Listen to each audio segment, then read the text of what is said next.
Good evening, UNSW Sydney, and welcome to UNSOMNIA 2.0. My name is Dr. Justine, it's just Justine Rogers, sorry, that was a bit, I don't need the title. Justine Rogers, I'm from UNSW Law, where I teach and research in professional ethics, ethical decision making, and the future of the professions. And I would like to acknowledge the Bedigal people, who are the traditional custodians of the land on which we meet, and pay my respects even to their elders past and present. And I'd like to extend that respect to any Aboriginal or Torres Strait Islander people here today. So I'd also like to make a special welcome to our Vice-Chancellor, Professor Ian Jacobs, and to any senior management here this evening. And while I'm at it, I'd like to extend a very warm welcome to anyone who can and will influence my career progression. So UNSOMNIA is a collaboration between UNSW Grand Challenges and the Centre for Ideas. And this year it brings together a group of brilliant academic researchers over here to answer the super easy question, what needs to change? Now, in answering this, you're up for a veritable nerd fest kind of smarty pants romp. We're going from the microscopic to our cities, from the socio-legal, political, right up to the stars. But I just first wanted to give you a sense of the structure for the evening because I know that'll make you feel safe, feel good. You'll feel like me as a host, I'm taking you somewhere that is good. So let's just step that through. So the first half was due to start 6:05. I think it's around probably 6:11 now, but let's say 6:10. This will comprise 5 speakers. Then at 7:05, we will have a 30-minute interval for drinks and for sharing your favourite new facts. The second half will commence at 7:35 p.m. for a set of another 5 speakers. And we'll end the evening at 8:35 p.m. Then at 10:27 p.m, you will be in bed with your eyes wide open, and you'll just be unable to stop thinking about the amazing talks and all the questions they raised for humanity and its future. 1:19 a.m, you'll be on your iPhone, watching Jimmy Fallon videos, still not able to stop thinking about tonight's events and the repercussions for you individually. There's one more thing, 3:58 a.m, you'll still be lying there and you'll be swearing at yourself thinking, what an idiot, the clue was in the title, I should have seen this coming, as you reach for the scotch. Anyway, so that's the running order for this evening. Thank you. Now, before kicking off, I should let you know that there's a Twitter competition going on. So top tweets will be retweeted by the official UNSW account at UNSW, and there's a prize for the tweet of the night. Now, the criteria, they told me, was that blend of witty, thoughtful, and grand. So basically, it's not measurable, and therefore they're not accountable as judges. So it's just what they think is the best tweet. But they'll tweet the best ones, the top ones, I should say, and then they'll pick one. And the winner actually will have a prize waiting for them at the registration desk after the show. So do keep an eye on the @UNSW account. But competition aside, I think you should tweet along, obviously with your phones on silent. Please tweet along to the event and share the best ideas, some quotes, anything that grabs you with the hashtag UNSOMNIA. As part of housekeeping, I think I should probably tell you, do keep in mind that if you do tweet along, because you'll be tweeting out facts and sensible ideas, you might get trolled by people like the alt-right or the anti-vaxxer community. So some safety tips around that possibility. First, just don't engage, okay? Like, there's nothing you can say. They don't care about facts. They feed off hatred. They're like a Sith. They get more powerful the more angry you become. So just leave them alone. And in case you do engage, I'd say the only recourse really is to get your phone, put it in a box and go and bury it in the main quadrangle, because that phone's lost now. There's no point. But one final thing though, and to really get us going for the evening, I'm feeling like everyone's positive. I'm feeling like this is a one team, one dream sort of vibe, which is great. But I've also looked around. I've been watching as you came in, and I've noticed there's a lot of nerds and geeks and sort of boffin people here. That's to be expected, but the issue with that is that generally you're not very generous with outward warmth and affection. So what we're going to do is, we're going to just practice some of that thing. And that's okay, like that's normal, like you're not the spotters and the jocks. I mean, think about spotters and the jocks. You can be like, hey, look, here's a shiny ball. And they're like, ball, ball, ball, ball, ball, ball, ball, ball. Like, anything will get them going. But you are a bit more like, if I did that, you'd be like, I don't know how much sort of effort in my clapping I should put in to be proportionate to the level of expenditure of effort that that person showed. Oh dear, the moment's lost. I was over-cogitating again. Oh well, maybe we'll applaud at something next year, darling. So that's your normal feel. So what we're going to do is be like jocks for this evening, be cheerful, like be those people that bullied you, the ones that you now bully back, I know. Because they clap more, they cheer more, they really get into it, and we want to make our speakers while they're up here feel great, like very much welcome and very much appreciated. So we're going to give it a go first, a practice run. So just dull the frontal lobes a bit, really go for it, and let's have a go at a practice clap. Ready? 1, 2, 3, let's go! Woo! Oh my goodness. Oh my God, that was wonderful. Like, you guys just sounded like the dim-witted people I was hoping for. You're great. That was brilliant. So I'm actually really pleased to introduce our first speaker, Professor Tom Frame, who's the Director of the Public Leadership Research Group at UNSW Canberra. Tom is the author or editor of some 34 books about military history, strategy and ethics, as well as several books about religion in Australia. So he is here this evening to talk about humility in public leadership and discourse. Now, again, I was kind of surveying the audience. There's quite a few under 35s. Now, I just thought I should tell you guys, because you are here, when he's talking about humility, just feel like I have to point out, that definitely does not include the humble brag, okay? So that doesn't, the kind of, whoops, I'm so tired at the end of the semester and I'm a new mum, but I don't even know how I just killed this opening. That doesn't count. No, it doesn't. No hashtag so blessed, no hashtag so humble, so blessed again, okay? We can't do that. Please, let's welcome him with one of our jock cheers. Tom, thank you.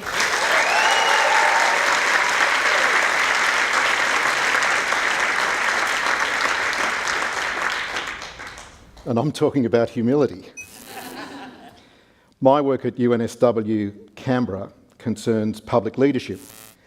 And our interest in public leadership is acknowledging the common good and promoting the public interest. And really great nations consist of really great people who put front and centre common good and the public interest. And they do that, can I suggest, because they've met people who inspire them with a vision of how they've done just that in their own lives. In other words, they've transcended narrow personal self-interest in order to think about the community of which they are a part and how in bettering that, they themselves and their own lives, in fact, may be made better.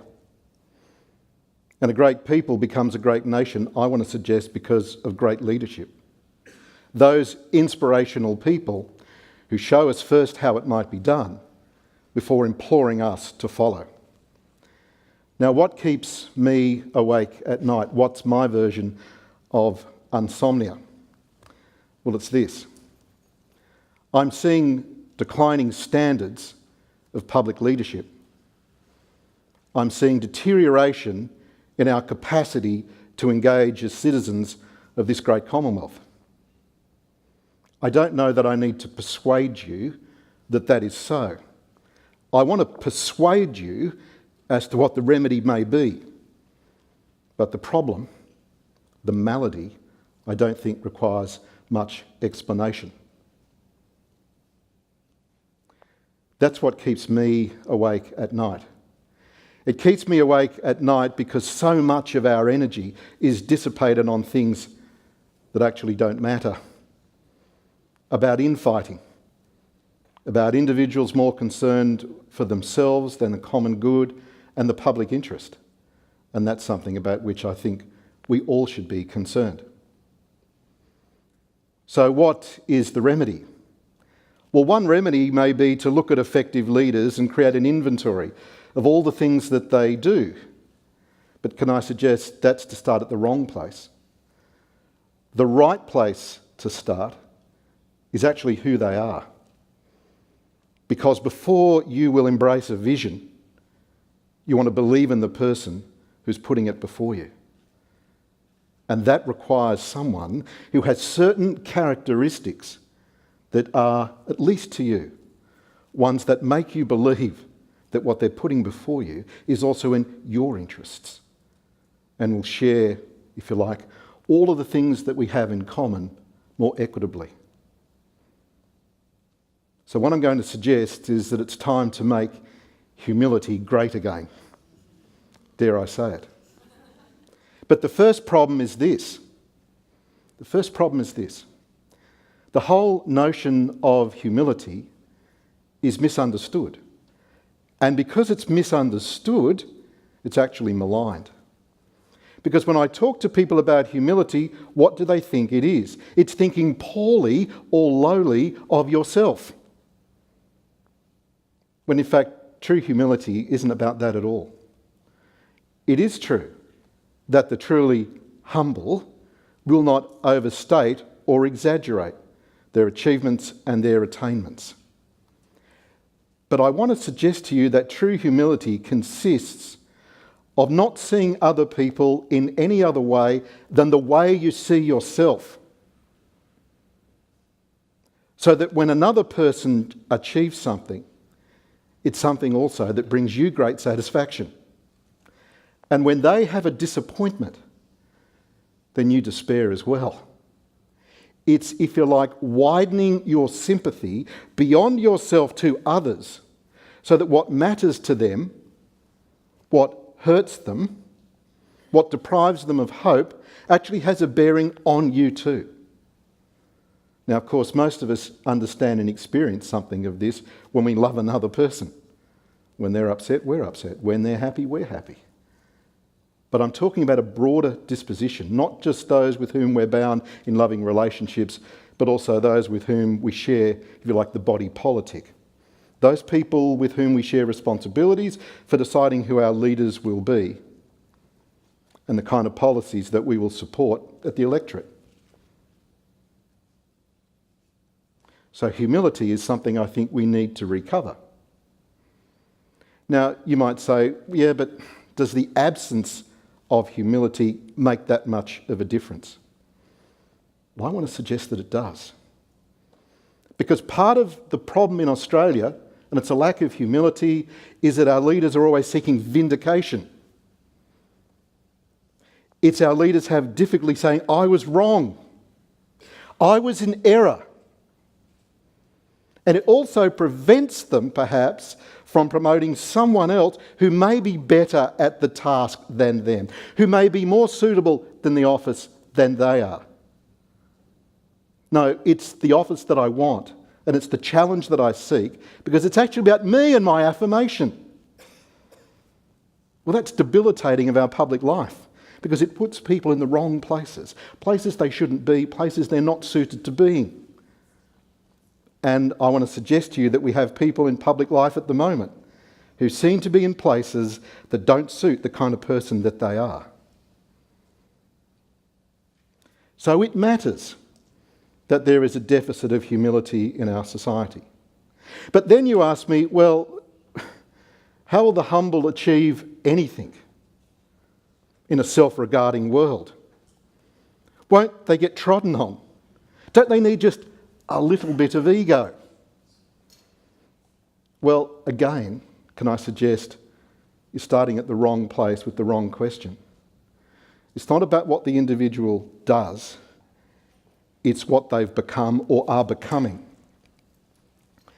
And those who have a sense of others as being no more or less important than themselves begin to see the world differently. Possibilities become no longer problems, but potential solutions for things we hadn't imagined, things that are held out in front of us that perhaps I might have seen in my life and I want to impart to yours. When I've listened, when I've shown compassion, when I've shown you all of those values and virtues that only the compassionate only the humble can show, because there's a genuine concern for the other. It really is possible, I think, for people to transform the world if they are willing to transform themselves. We can change everything about the world, but if we are untouched, then I wonder whether the change that's achieved is lasting. Now, is what I'm suggesting to you disruptive? It is. Is what I'm suggesting to you dissonant when it comes to our public life? It is. And it seems to me that sometimes some simple things need to be said about the broad direction in which people are going, to say the little things do matter, and how I regard myself and how I see you is foundational to the kind of society that we might create. I've gained much insight and wisdom from reading the works of Jonathan Sacks, who was the former chief rabbi of the United Kingdom. And he had this to say about humility and virtues more generally. He said, virtues may be out of fashion, but they are never out of date. The things that call attention to themselves are never interesting for long, which is why our attention span grows shorter by the year. Humility, the polar opposite of advertisement for self. What does he say? Never fails to leave its afterglow. And I say it's both in you and in the other person. Humility isn't flashy. It doesn't announce itself. Even for the virtuous, can I suggest, in places and at times, it's despised. Why would you be humble? You are opening yourself to be trodden on by others. But can I put it to you, if you want to be an effective learner, if you want to be an outstanding leader, it starts with you, and it might start with humility and how you see yourself and how you see others. To be both a learner and a leader. Now, here's a curious thing. I have been associated with UNSW for 36 years. And not once, not on a single occasion, has anyone invited me to a lecture on humility. And never have I seen a sign on campus for a seminar in which we talk about humility and why it might be important. I find that really odd. It's odd because the university wants its students and its staff to be disciplined. And yet this most fundamental virtue, this, I think, critical discipline, is one of which we show no interest and invest no effort whatsoever. I find that rather strange, that we don't see personal disciplines and principally humility as an academic enabler, making us better learners and therefore better leaders. I don't know why that is, perhaps because, as I've said, humility isn't flashy, it's not showy, it doesn't immediately reach out and grab us. We're not giving prizes at the university for those who excel in humility, like Uriah Heep and David Copperfield, who was so proud of his prize for humility. So what needs to change? Well, let me suggest three things in closing.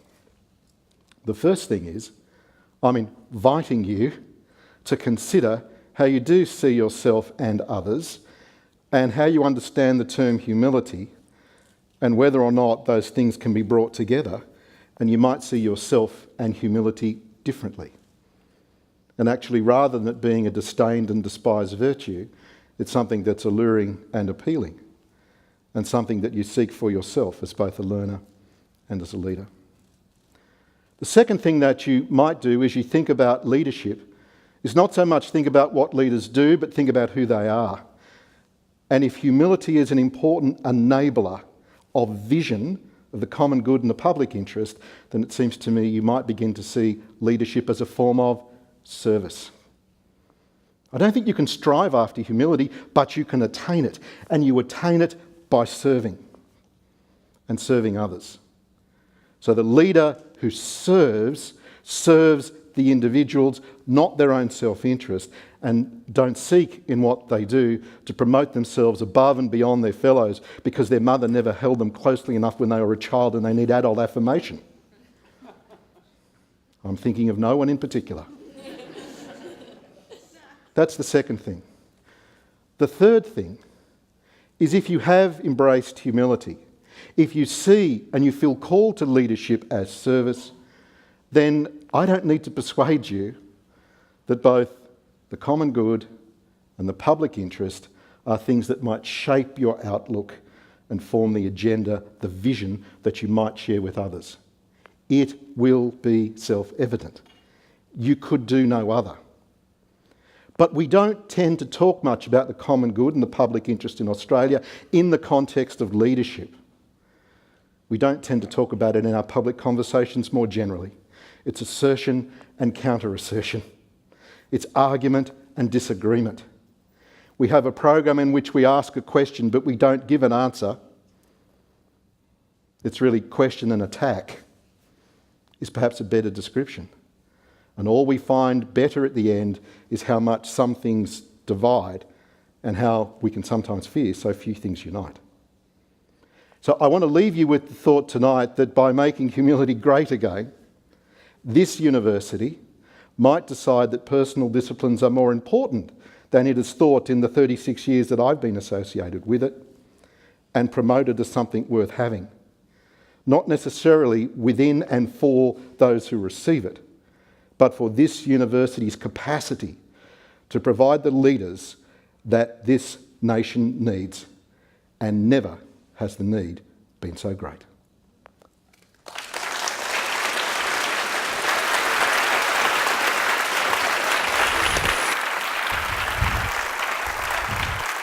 Thank you. Thank you, Tom, for that opportunity to reflect on where we're going, both as a nation and a university. So next up, we have Associate Professor Lyria Bennett Moses from UNSW Law. Lyria leads UNSW's Grand Challenge on Living with 21st Century Technology, and her research provides practical insights into how law should react to technological change.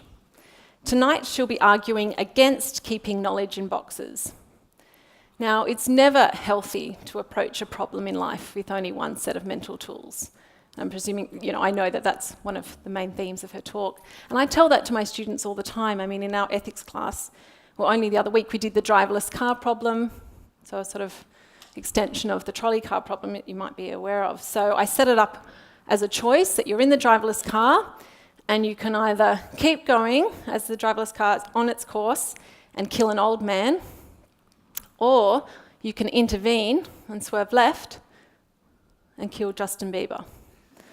And now, with one discipline, right, with maths, you would just, you'd probably stick to your course and kill the old man because you judge that, Justin Bieber's got more years to live.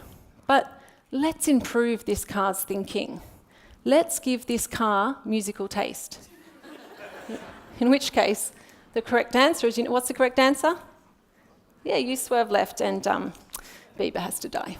So that's how I show it, that there is improved thinking when you include more than one disciplinary frame at science. So, but no, in all seriousness, I really do like Justin Bieber, and here to prove the case for interdisciplinarity, let's welcome Lyria.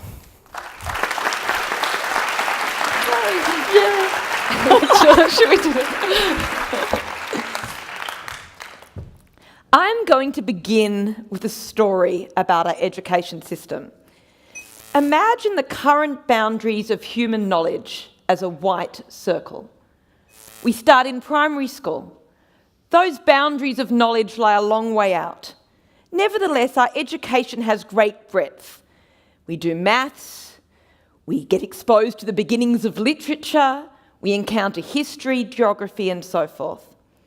By high school, it's around year 9, we drop a few subjects, but by university, at least in Australia, we're often selecting a single discipline in which to spend the next 3 or 4 years.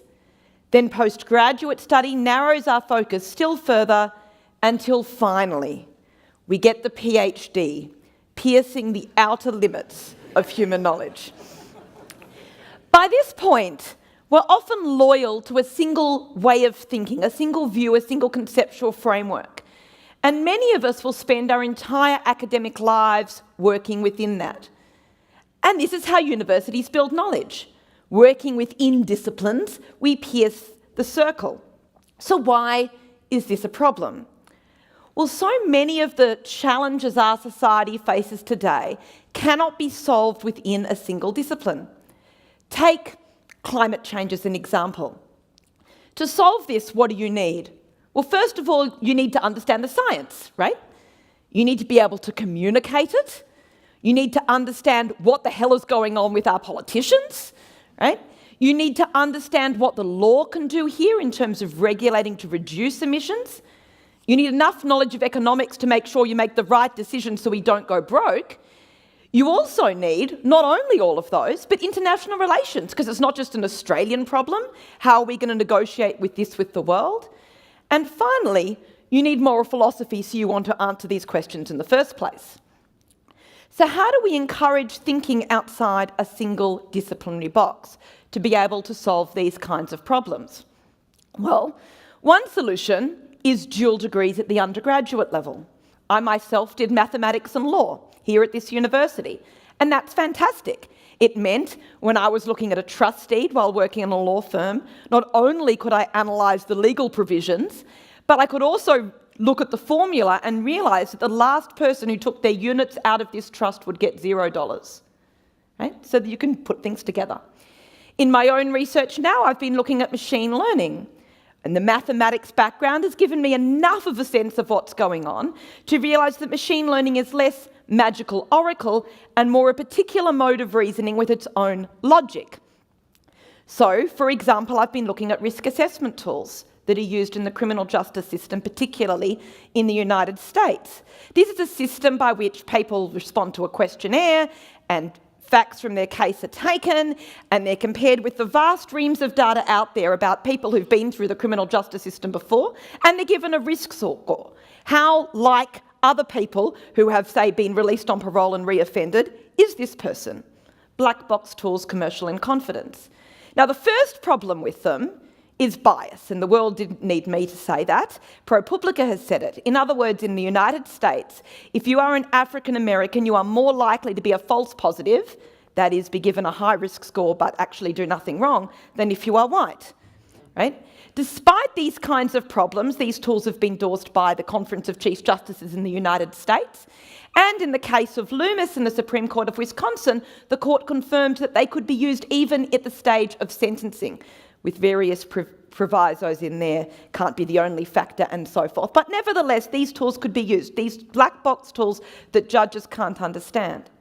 And the problem isn't only bias, right? It's that they're not asking the right question. If you think about it as a lawyer, you realise that the question you want to ask in making, for example, a decision about sentencing isn't, oh, if this person has big feet and people with big feet have generally reoffended, therefore we should send them to jail for longer. That's not the question, right? But that's the question being posed of these tools. So if we're going to have machine learning be useful in this space, right, we need to understand both the kinds of reasoning that the tools embody and the contrasting values inherent in the legal system itself. And artificial intelligence may always be improving, but application to domains, particularly domains like law, requires ensuring that it asks the right questions. We need to understand the methods and the domain in which they will operate. We need more than one discipline. So, if this is the solution, what's the problem? Well, the challenge is that very few students take up what I would call unusual combinations. To give you an example, people starting in their law programs at the beginning of this year, we have over 200 students doing commerce law, but only 2 doing computer science law, right? Now, why is this? Why do students gravitate to these very common accepted degrees? Well, 2 reasons. One is careers advisors and parents who have the belief, often wrong, about the job market preferring particular combinations. Another is university structures. So at this university, like all universities, you can't simply say, I want to combine X and Y. The combination has to be pre-approved by committee. And then you have to choose from that sub-selection of dual degrees. So there's already limited choice there. So if dual degrees at the undergraduate level aren't the solution, what about cross-disciplinary courses? Letting students take courses from other faculties. And we have a general education program here.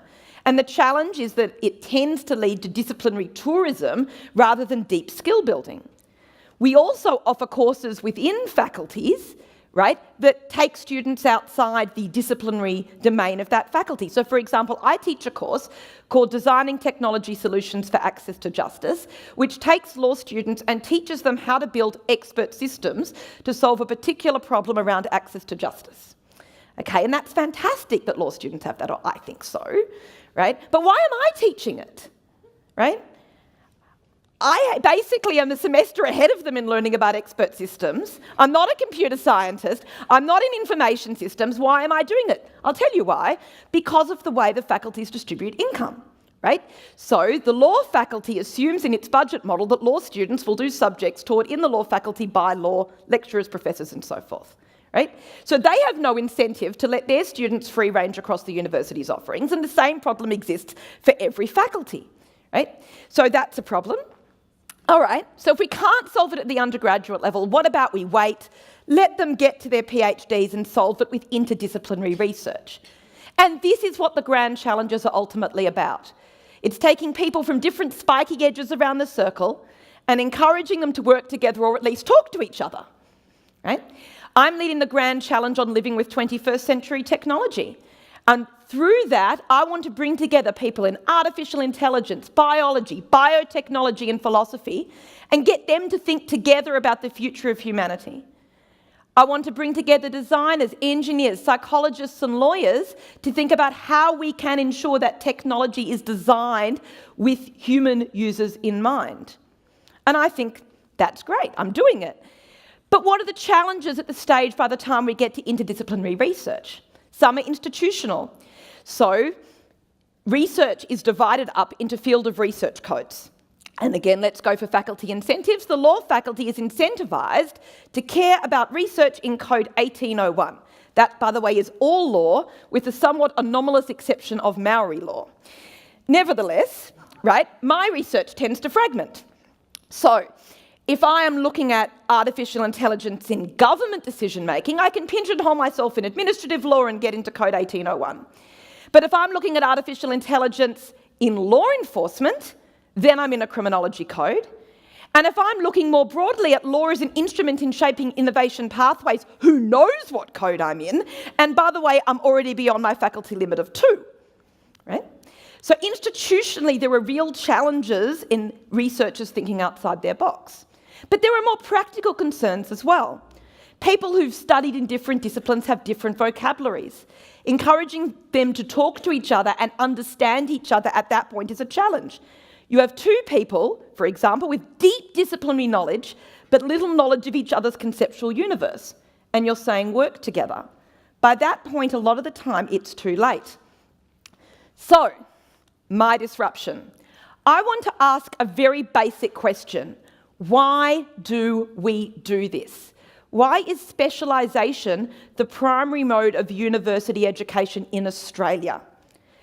Can we offer a degree program that truly strives for breadth of knowledge, where deep dives are taken across a range of disciplines, right?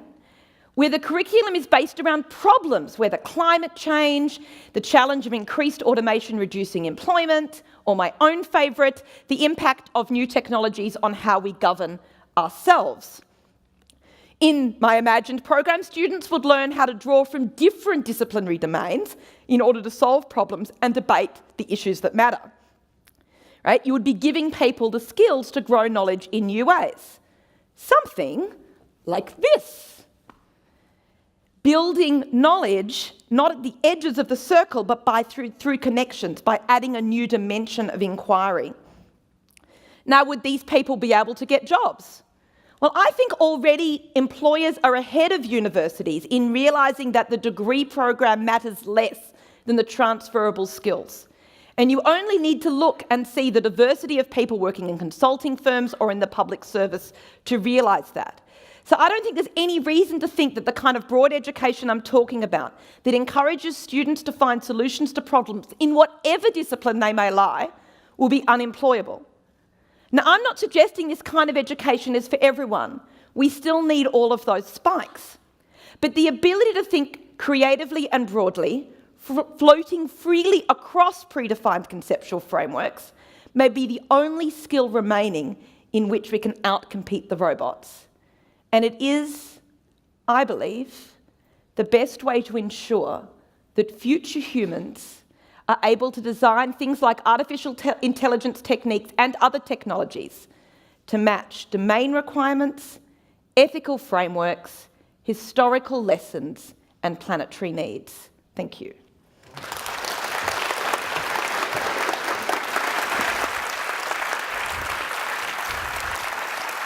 Okay. Thank you, Lyria. I wish I could do that course. That would be awesome. I could feel the kind of groan when you did the piercing through all these people getting PhDs, because when you're doing it, you think you're doing the whole, and then you realise you just got that little spiky thing. So let's move on to our third speaker for this evening, and we're very lucky to have him. It's Martin Green, Tenure Professor at the Faculty of Engineering, and also a Fellow at the Royal Society, which is one of science's highest honours. Now, Martin is going to be talking about a form of energy that's really exciting, that I don't know if you've ever heard of it. It's called coal. It's new, it's efficient, it's good for humanity, it's the way forward. I really, I was thinking about it, I really think like this is how we're going to get through the next bit. Like this is going to solve all our problems. Hang on a minute, sorry. Hang on, just checking my notes here. No, sorry, that's an extract from a speech from 1910. Sorry, Martin's actually here to talk about solar. Please welcome him to the stage.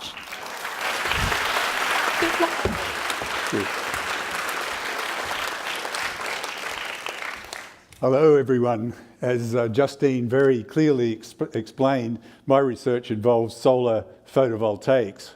A bit of a mouthful, but solar PV for short, with an example of a large solar PV field up there behind me. What I think needs to change in this area is pessimism about the prospects of such renewable technology, particularly amongst our decision makers. Why, you may well ask, should we be optimistic? And the reason for this is the costs of such renewable systems have dropped very dramatically over the last 2 years, particularly solar, and are still dropping very quickly, with none of this yet being factored into the political discussion. This graph here shows recent real-world cost experience with solar costs. So shown is actual auction bids for the supply of long-term electricity in different countries of the world.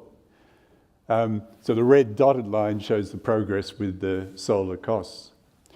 Back 2 years ago, this side of the graph, solar was relatively expensive with all the potential lying in the future. So you can see that by comparing the solar bids, the red ones, with those from some of the other options, the low bids for some of the other options that are shown there. So this is the type of thinking that's reflected in even the most recent government reports, such as the Finkel report in the National Electricity Market that was published only in June. However, the future has arrived much more quickly than expected. In fact, the future is here right now. So over the last 18 months, the other side of the graph, solar has become the cheapest way of supplying bulk electricity. So Justine will be interested in this, but compared to the cost of electricity from a new coal-fired plant, the present costs of solar are about a third those costs. And perhaps even more importantly, if you look at the opportunity cost of coal, the money that you would earn by selling the coal rather than burning it, you can see that some of the bids for the solar systems are lower than that.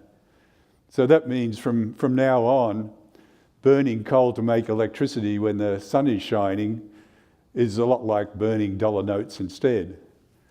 And the other important fact is that rather than having to think about the extra costs of making a transition to a sustainable future, it's now quite realistic to think in terms of the savings that we're going to make by doing that. One reason that the costs have dropped so quickly is the cost of solar modules, shown on the right over there, the most expensive part of the system, have been spiralling downwards due to large-scale manufacturing and improved technology. The blue curve there shows the exponential reduction in solar costs over the last 40 years. So last year, the wholesale price of a module decreased by 20%. This year, it's decreased by 30%. The red curve there shows the corresponding increase in the annual production of solar. And that's been growing by a quite amazing 40% a year, compounded over the last 20 years.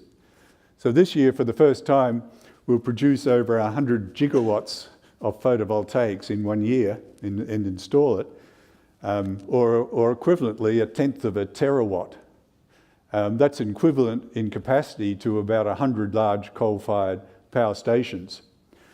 If we can sustain that past growth rate for a little bit longer, until about 2025, we'll then be producing 1 terawatt a year of photovoltaics and installing it, a very significant number, as we'll soon see. Although many have contributed to these recent rapid cost reductions, this university has played a pivotal role. A key player has been one of our lab's most famous graduates, Dr. Zhengrong Shi, an Australian citizen, also known as the first solar billionaire, shown here as a young student, and of course holding a solar module.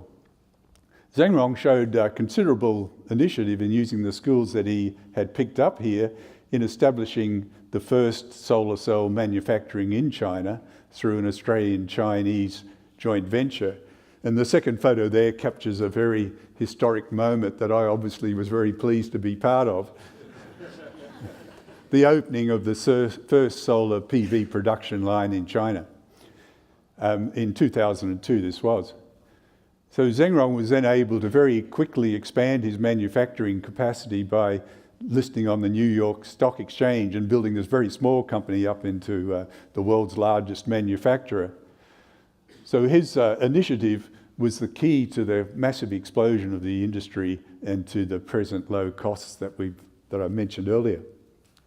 On the technology front, the university has already also made significant contributions. So we've held the record for the highest efficiency silicon cell for 30 of the last 34 years. The ultimate cell that we developed, the PERC cell, spelt P-E-R-C, now accounts for most new manufacturing capacity worldwide. So right now, about 1 in every 4 cells that are made worldwide use the PERC technology, but due to the rapid uptake, most cells will be PERC by about 2021. Why do we have to quickly change the prevailing political pessimism about the potential of renewables? This graph, at least the black lines on it, show the global carbon dioxide emissions until 2014, and then an emissions trajectory that would keep the global temperature rise below 2 degrees centigrade. You can immediately see the severity of the problem that we're facing. Despite the best efforts of the 4 biggest polluters, we run into a problem in about 2030 when they'll take up the whole budget to keep on this 2-degree trajectory.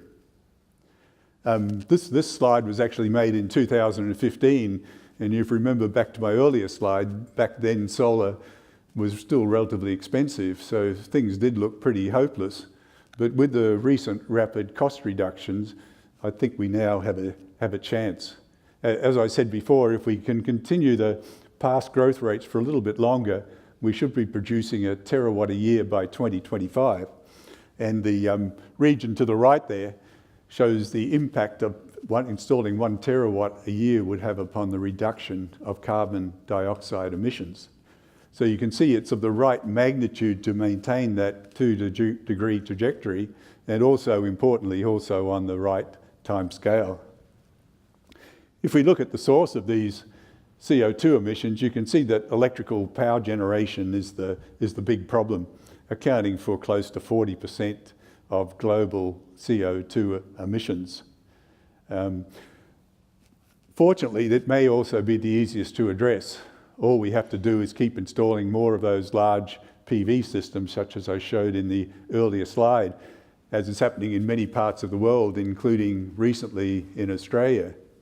However, reducing that huge chunk to a much smaller block will obviously pose challenges in matching the intermittent daytime generation from solar to the demand. So some politicians think that making more baseload coal generation plant is the solution. It's definitely not. I think what is really needed is to convert our existing coal plant to make them more flexible so that they can respond better in the network of the future. There are other opportunities in storage. So pumped hydro storage is probably going to remain the cheapest option, with some interesting new ideas recently reported by our colleagues at ANU. So battery costs are also reducing quickly. For small-scale use, the Tesla-type lithium batteries, and at the large scale, vanadium flow batteries that were invented here at UNSW by Professor Maria Skylas-Kazakos. Another big source of emissions is from transport. It's in fact the next biggest, accounting for about 10% emissions from passenger cars. So just increasing the amount of solar contributing to general electricity generation will automatically displace coal from transport if we go to electric vehicles, which seems to be the solution here. But there may be opportunities for more direct displacement through things like solar carports and solar parking stations, such as shown here. Installing the solar cells on the car itself has a surprisingly large potential for impact. So the makers of this blue car shown here state that installing the solar cells you can see on the car panels there will give sufficient energy to drive that car an average of 25 kilometres a day. And that turns out to be quite close to the average daily commuting distance. So a more recent study by Toyota that followed up on this point suggests that if solar cells were installed on hybrid cars, that this would be able to reduce passenger car related CO2 emissions by a quite amazing 60%. If we look to the future and when we'll be getting to work in a driverless lightweight pod, watch out Justin Bieber, the solar cells could even be more effective if integrated into the car body paint or into the windows of a lightweight vehicle like this. Just 2 weeks ago, Tesla launched their electric semi-trailer. So, this might give an opportunity for solar to address another large category of emissions, freight transport shown there as well. So last year, most electricity generation capacity installed worldwide, and all the new capacity in Australia was from renewables. So with the recent cost reductions, it now seems almost certain that by about 2050, most of our electricity will come from renewables. By sticking our heads in the sand and trying to live in the past, maybe the 2010 that Justine mentioned, we are slowing down this transition. We are also increasing the amount of CO2 that will ultimately build up in the atmosphere and the severity of the consequent impacts from that. We're also isolating our companies and entrepreneurs from the opportunities that arise from being early adopters. That's why I think we have to be realistic about the energy transformation that is gaining momentum daily and very quickly change the prevailing political pessimism about the future of renewables. Thank you.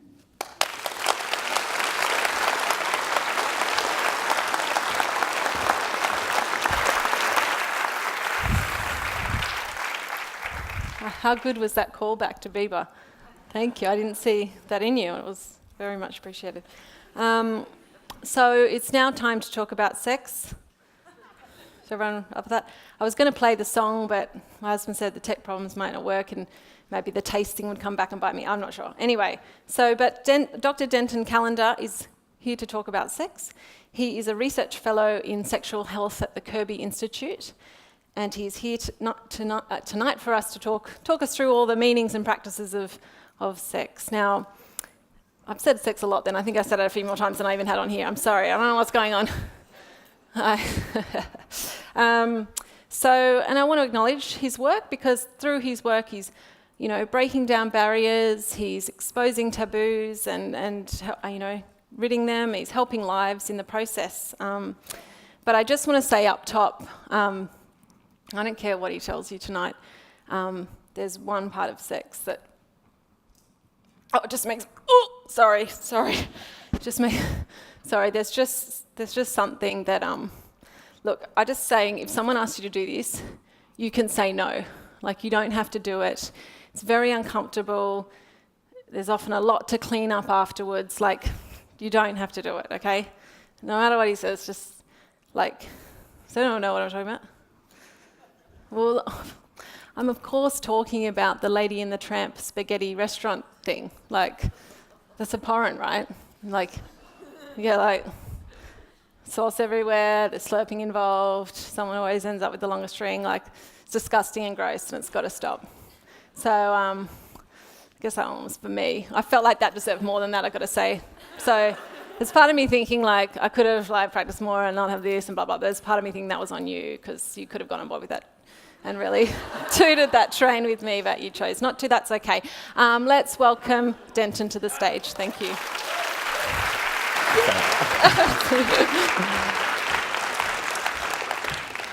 Hi, and thank you for that introduction.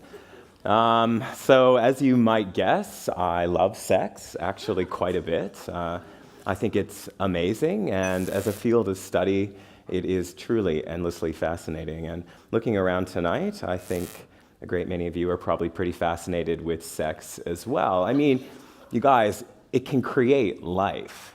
And I mean, that is alone pretty spectacular, but it also is capable of bestowing indescribable physical and emotional pleasure. I mean, this is a big deal. But I'm not just interested in sex, the things that we do together. I'm also interested in sexualities, our ways of thinking about ourselves and other people as sexual and romantic creatures. Further, I spent a lot of time studying sexual health, our general wellness in the context of sex. And my research is involved with drawing connections across and between those three things, which are, as you probably could imagine, pretty closely related. The more time I spend trying to do that, draw connections, the more I become absolutely convinced that we have, a pretty messed up relationship with sex. You guys, it is messed up. But I want to be clear here. I'm not talking about my relationship with sex, or your relationship with sex, ma'am, or even yours, Vice Chancellor. I'm sure our relationship with sex is beautifully complex.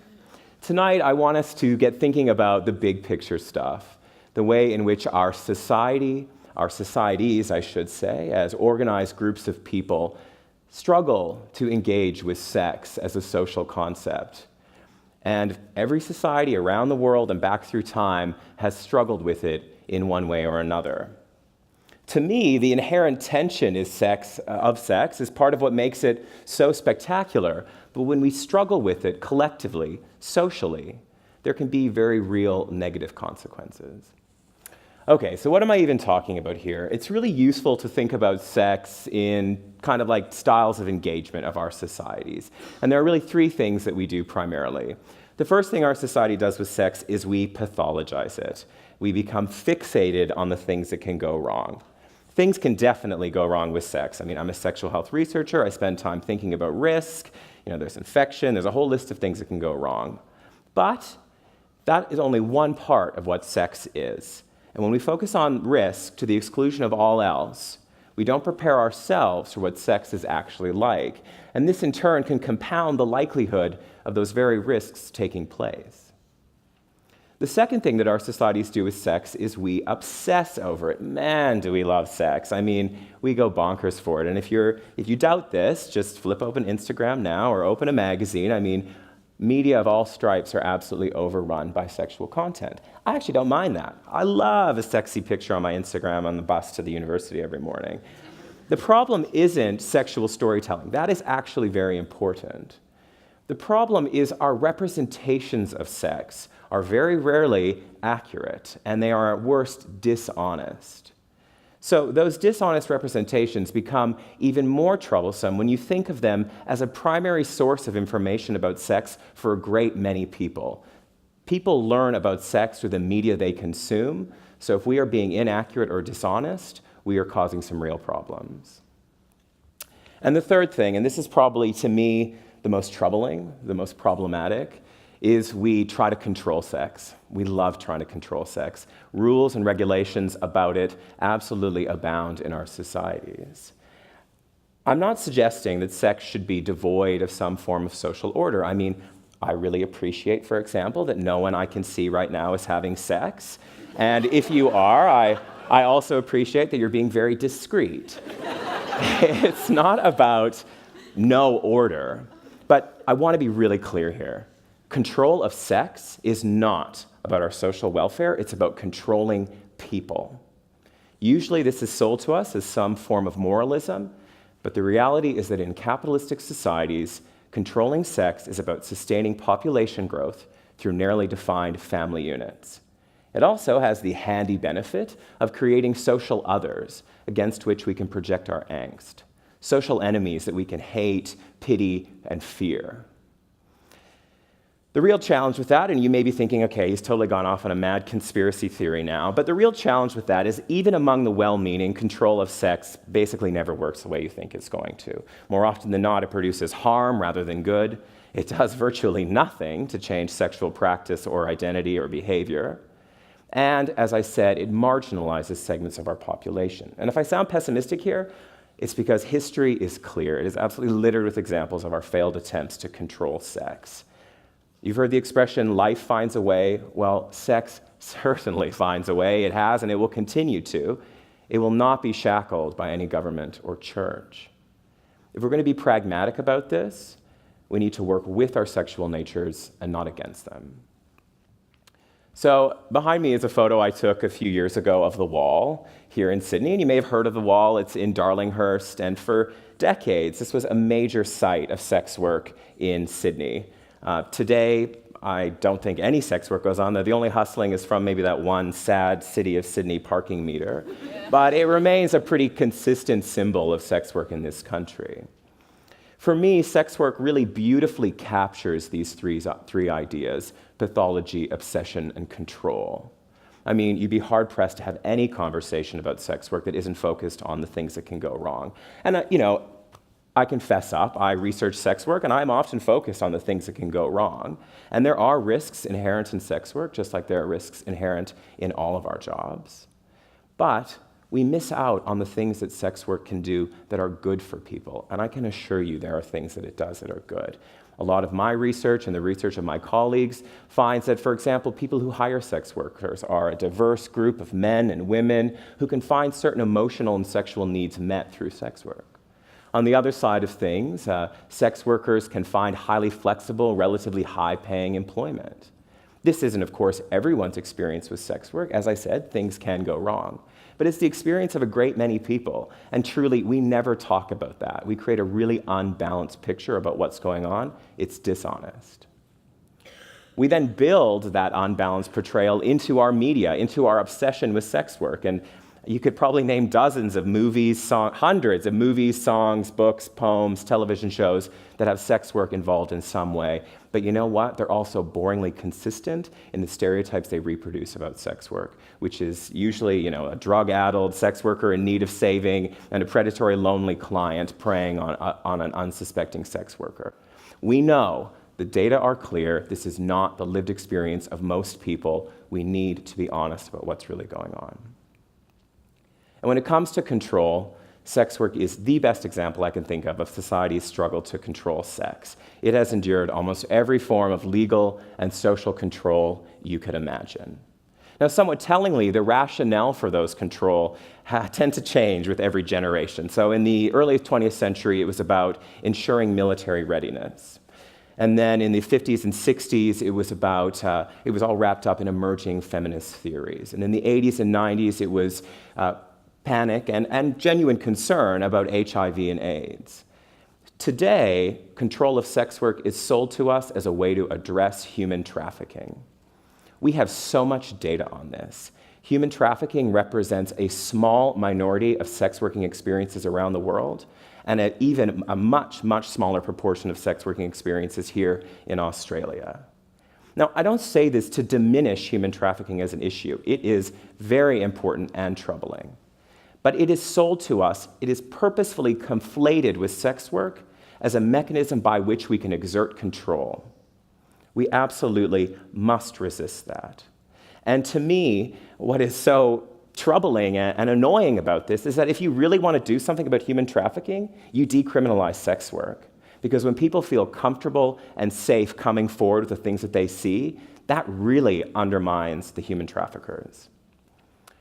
So, there's a mutability of rationale here, and to me that reveals the end game of control is not some grand social ideal, it is control for control's sake. Sex work is only one example, truly. Like, I was thinking about what should I talk about? I could pick sexual education. I mean, the list goes on.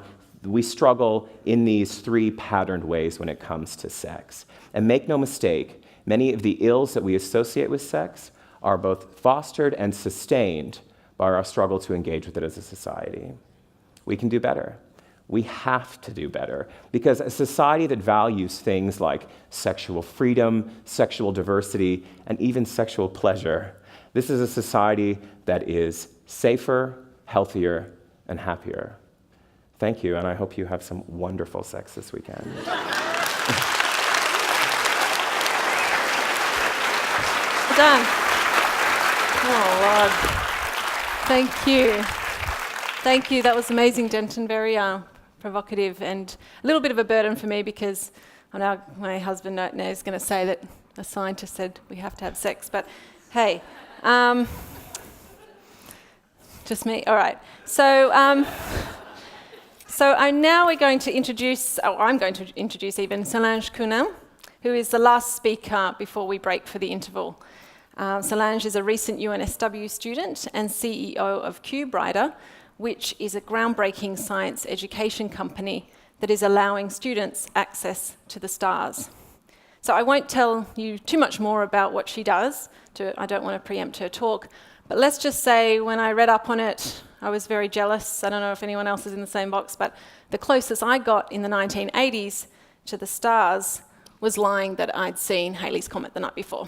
So that was about it. So please welcome Solange Cunin. Oh, sorry. Hello, everyone. It's a pleasure to be here with you tonight at my university. Well, kind of my university. I'm in this limbo land of part undergraduate, part alumni, and part dropout. But the dropout bit is kind of annoying, because I did work my entire life just to come to this university to study aerospace engineering specifically. As a child, I became absolutely obsessed with studying this degree. I grew up in a forest on the northern rivers of New South Wales, and I was born to a very black night sky. There was not a single light around us. We were in a complete black zone. So I was born to this luxury, but we had very few other luxuries there. The night sky there is so magnificent. I took my fiancé up there a few years ago, and he's a Sydney-born tech geek. He's never been to the country before. He was not keen for zero internet or connectivity or our abundance of red-bellied black snakes. It was his first time in the country, and he thought, heck, I'll make it all better if I just take our telescope up there. So we brought along our 14-inch telescope, and when we were setting it up, I had to support him about there aren't any clouds coming. The stars are just so dense, and you can see so many of them that it kind of looks misty. That's the night sky I grew up with, and it truly, truly inspired me. It inspired me to go through school. Oh, and I have lost my slides. There we go. It inspired me to get through school. In fact, it's the only reason why I went to class. NASA requires a high school education. Weird. It took me 700 kilometres away from home to come to this university to study aerospace engineering and mathematics. Most of them, 99% of it. Anyway. And it was here at this university that I started hearing about the STEM skills shortage that our country is facing.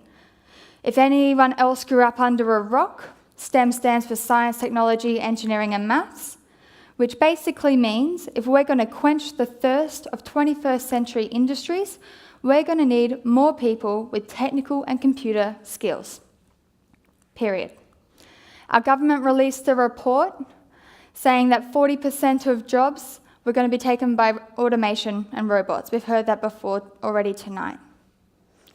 What people often don't realise is that within the jobs that are being taken, it's both the blue and the white collar jobs. We all know that manufacturing jobs are going to be disappearing, but it's also the accounting, the legal, the medical jobs that are also going to disappear. Of the jobs that are left, 75% of them require STEM skills, the overwhelming majority. To give you an idea of just how much these skills are cropping up where we least expect it, a boilermaker or a welding apprentice career path right now starts with them learning the physical trade, going to installing the instruments that are going to replace their physical labour, all the way through to then coding and optimizing the software on those instruments and analysing the data they collect. An apprentice welder will become a software engineer or a data analyst. Can I get a show of hands in the audience? How many people here have actually sat down and spent a day coding, for instance, one of the core STEM skills? Quite a few. Excellent. For those of you who haven't, you won't know that it's actually really boring. It's soul-destroyingly boring. You spend most of your time looking for where you've went wrong. You bash your head against the keyboard until magically at some point it works. And at that point, and this is the only reason any of us do STEM, but at that point you get this rush of self-satisfaction and you feel glorious. No one can take that from you. So how do we get more students to persevere through all the really boring, tedious, long bits to get to that glorious moment at the end? I looked at myself, I obviously self-nominated myself into that pain, and space worked for me. And so my thinking is that it should work for someone else. And really, when you think about it, if you really think about it, there isn't anything more inspiring or more awesome than space. The only thing that comes close is dinosaurs, but my asteroids won that millions of years ago. We got this. So what if every high school student in Australia had the opportunity to access space? What if all of them had the opportunity to feel that rush and self-satisfaction at the end of a giant project? What if every 14 and 15-year-old could say that they've had their very own space mission? Wouldn't we be closer to filling that STEM shortage? Wouldn't we have a nation of inspired and capable and enthused students ready to take on the next hurdles of our society? This is what I've set out to do with my startup CubeWriter. We've developed an education program geared towards high school students that enables them to have their very first real space mission. Over the last 2 years, we've had over 2,000 students go through our program. We've had 2 missions onto the International Space Station. My hardware is currently above us in space. The latest rocket we went on was a SpaceX rocket. Personal dream come true. Our students have learned some of the hardest STEM skills, from coding and data analytics, all the way through to a suite of the hardest soft skills, like collaboration, critical thinking, and effective communication. The issue is with this program and getting it off the ground was that the current generation of teenagers are no-nonsense miniature adults. They have a high bar, and they don't accept anything but the best. So in order to really achieve the impact that we want to have, we had to become Australia's first collaborators with the International Space Station. This meant, as we were getting approval by 16 other governments around the world, who were asking us who was the leading research body of our country that was wanting to collaborate internationally, we had to say no. It was a group of teenagers who were learning to code for the very first time. And they're our first rocket scientists on the International Space Station. Obviously, there were some hoops to jump through. It is difficult to send something to space. What made it more difficult was that we were the first ones to do it. So not only did we have to jump through hoops, we were put in a dark room with a blindfold on and we had to find them first. We were the first startup, were the first anyone to get an overseas launch certificate in decades. And we took what took Optus with their full legal team 18 months, 6 months for a 22-year-old dropout engineer. We contributed a vast amount to the new federal space policy in doing so, meaning that if any of you want to send something to the space station, I got you covered. One moment throughout that entire thing that entire process, really sticks with me. Australia has signed the UN Space Treaty, but all the other countries involved with the International Space Station have their own international agreement. And in order for us to have our hardware up there, we had to actually negotiate these different treaties. So I was on a teleconference with lawyers from Washington, DC and Canberra, negotiating these international agreements to make our teenage students able to participate. That is the definition of being out of your depth.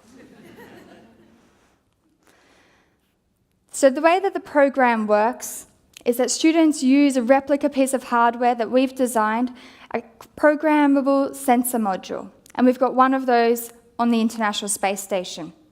They go through our program, they code up the sensors to manipulate them to do something that they've chosen to do themselves. It gets security screened, beamed up. We run their code, the student-written code, up in space, and we beam back their results to the classroom. And obviously the most important part about all of this is what they do with that opportunity. And it's mind-blowing. We've had students make virtual reality programs with the hopes to train space tourists for life on a space station. We've had a group of girls monitor the environment on a space station and the effects it has on your skin and develop a real physical moisturizing cream with dermatologists. That's a commercializable product, making little entrepreneurs. We've also got students who are very interested on that next level for our society, going to Mars. And they've investigated the effects of moving in and out of the sun's heat and the structural effects of the expansion and contraction involved with that. Their hopes are to work on Mars habitats for humans. And the important thing to realise when I talk about that is these are your ordinary 14 and 15-year-olds. These aren't your gifted and talented. These aren't the top of the state or the country. These are your ordinary teenagers in your ordinary schools with their normal teachers in their normal classes. They've been given a platform and an opportunity to explore and play and learn. And it works. That might be surprising. A startup that has something that works. Students say the most incredible things at the end of the program. They say that they've never done anything this exciting before in their life. They're generally the younger ones who haven't had a boyfriend yet. They say that they didn't know that they liked science or that they could be creative in science. Some even say that they didn't feel that they were prepared for their life, for their careers until they'd gone through our program. The students that come out of our program are inspired in one simple word, and that's what we aim for, is inspired students. And really what we're doing here is we're setting a bar. If your very first STEM project at the age of 14 or 15 is a real-life space mission, what can't you achieve? This is where we're setting the bar for our youth. Imagine what they're going to be able to accomplish. What we do is we focus on the one thing that worked for me: inspiration. It can't be manufactured. It can't be lectured. You will not convince today's youths to learn something because I told you so and you'll thank me when you're older, probably when you have one of the few jobs left. That's just not the way it works anymore. You have to show them why it's worth striving through and getting through the boring parts so you can feel glorious, why it's worth working through all of the tedious parts, to show them how amazing it is, to point to something incredible, like a rocket launching, or a satellite glimmering across the night sky, or a Mars habitat landing on the new surface of Mars, and say, I was part of that. I did that. It's the why that's been missing in all of our education efforts so far. It's the inspiration that our students are missing. My dream, besides obviously getting my degree at some point, is that all students in our country have the opportunity to have their own space mission, but to really be part of something that they never dreamt of for themselves, that they never thought that they would be able to do.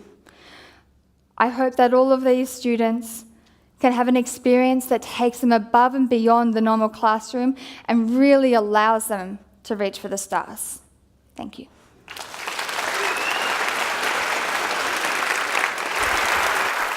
Okay. Thank you, Solange, for inspiring your students and for inspiring us this evening. I just want to say a thank you to all our speakers from the first bracket. We should just probably get straight to it, but I wanted to do a quick reminder about the Twitter competition. Please do keep tweeting at UNSOMNIA, and the best tweet will be announced at UNSW at the end of the evening for a prize at the door. So that's kind of wasn't an implicit thing of like they've been a bit crap lately, like since right now, like up to this point, whatever I'm trying to say. They haven't been the best. There's been a couple, but keep them going because I think they were hoping for a little bit higher. But yeah. So I was just trying to, in my mind, I'm going, gosh, I'm relying on the fact that they weren't hugged enough and that extrinsic motivation will keep them going, because I know most of you rely on external validation. So keep going, keep trying. So let's move on to it. I did say I would. We're now hearing from Duncan McDuie-Ra, who is Professor of Development Studies at the Faculty of Arts and Social Sciences. Now, Duncan's research takes him into the border cities of northeast India to explore race, migration, and development. Now, what does he want to see change? The impunity of those in power. And I've already talked to him about it. I said if in the process of his research he could fix the whole global leaders being free from consequences before we're engulfed in a nuclear apocalypse, that would be great. So please welcome Duncan.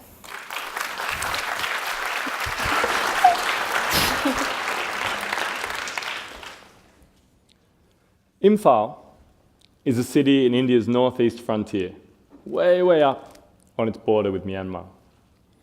It's the capital of Manipur state and city are both shaped by decades and decades of impunity.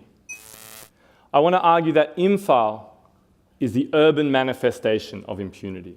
It's the manifestation of impunity par excellence.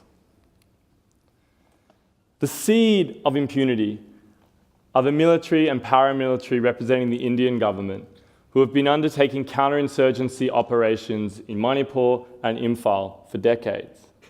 They're protected under the notorious Armed Forces Special Powers Act. But impunity has even outlasted the lifting of the act from certain districts, certain parts of the state and city. It's interwoven, it's embedded, it's part of social, economic, and political life. It's a culture of impunity. I spent months walking Imphal over a number of years, trying to understand how do people experience impunity in their everyday life. I'm interested in the way it shapes neighborhoods, buildings, markets, street corners, the way it shapes where people go, when, what they do there, how they go there, the routes they take, when they go back. It shapes the walls built around residences with the broken bits of glass stuck on the top. It shapes the watchtowers and bunkers embedded into public buildings.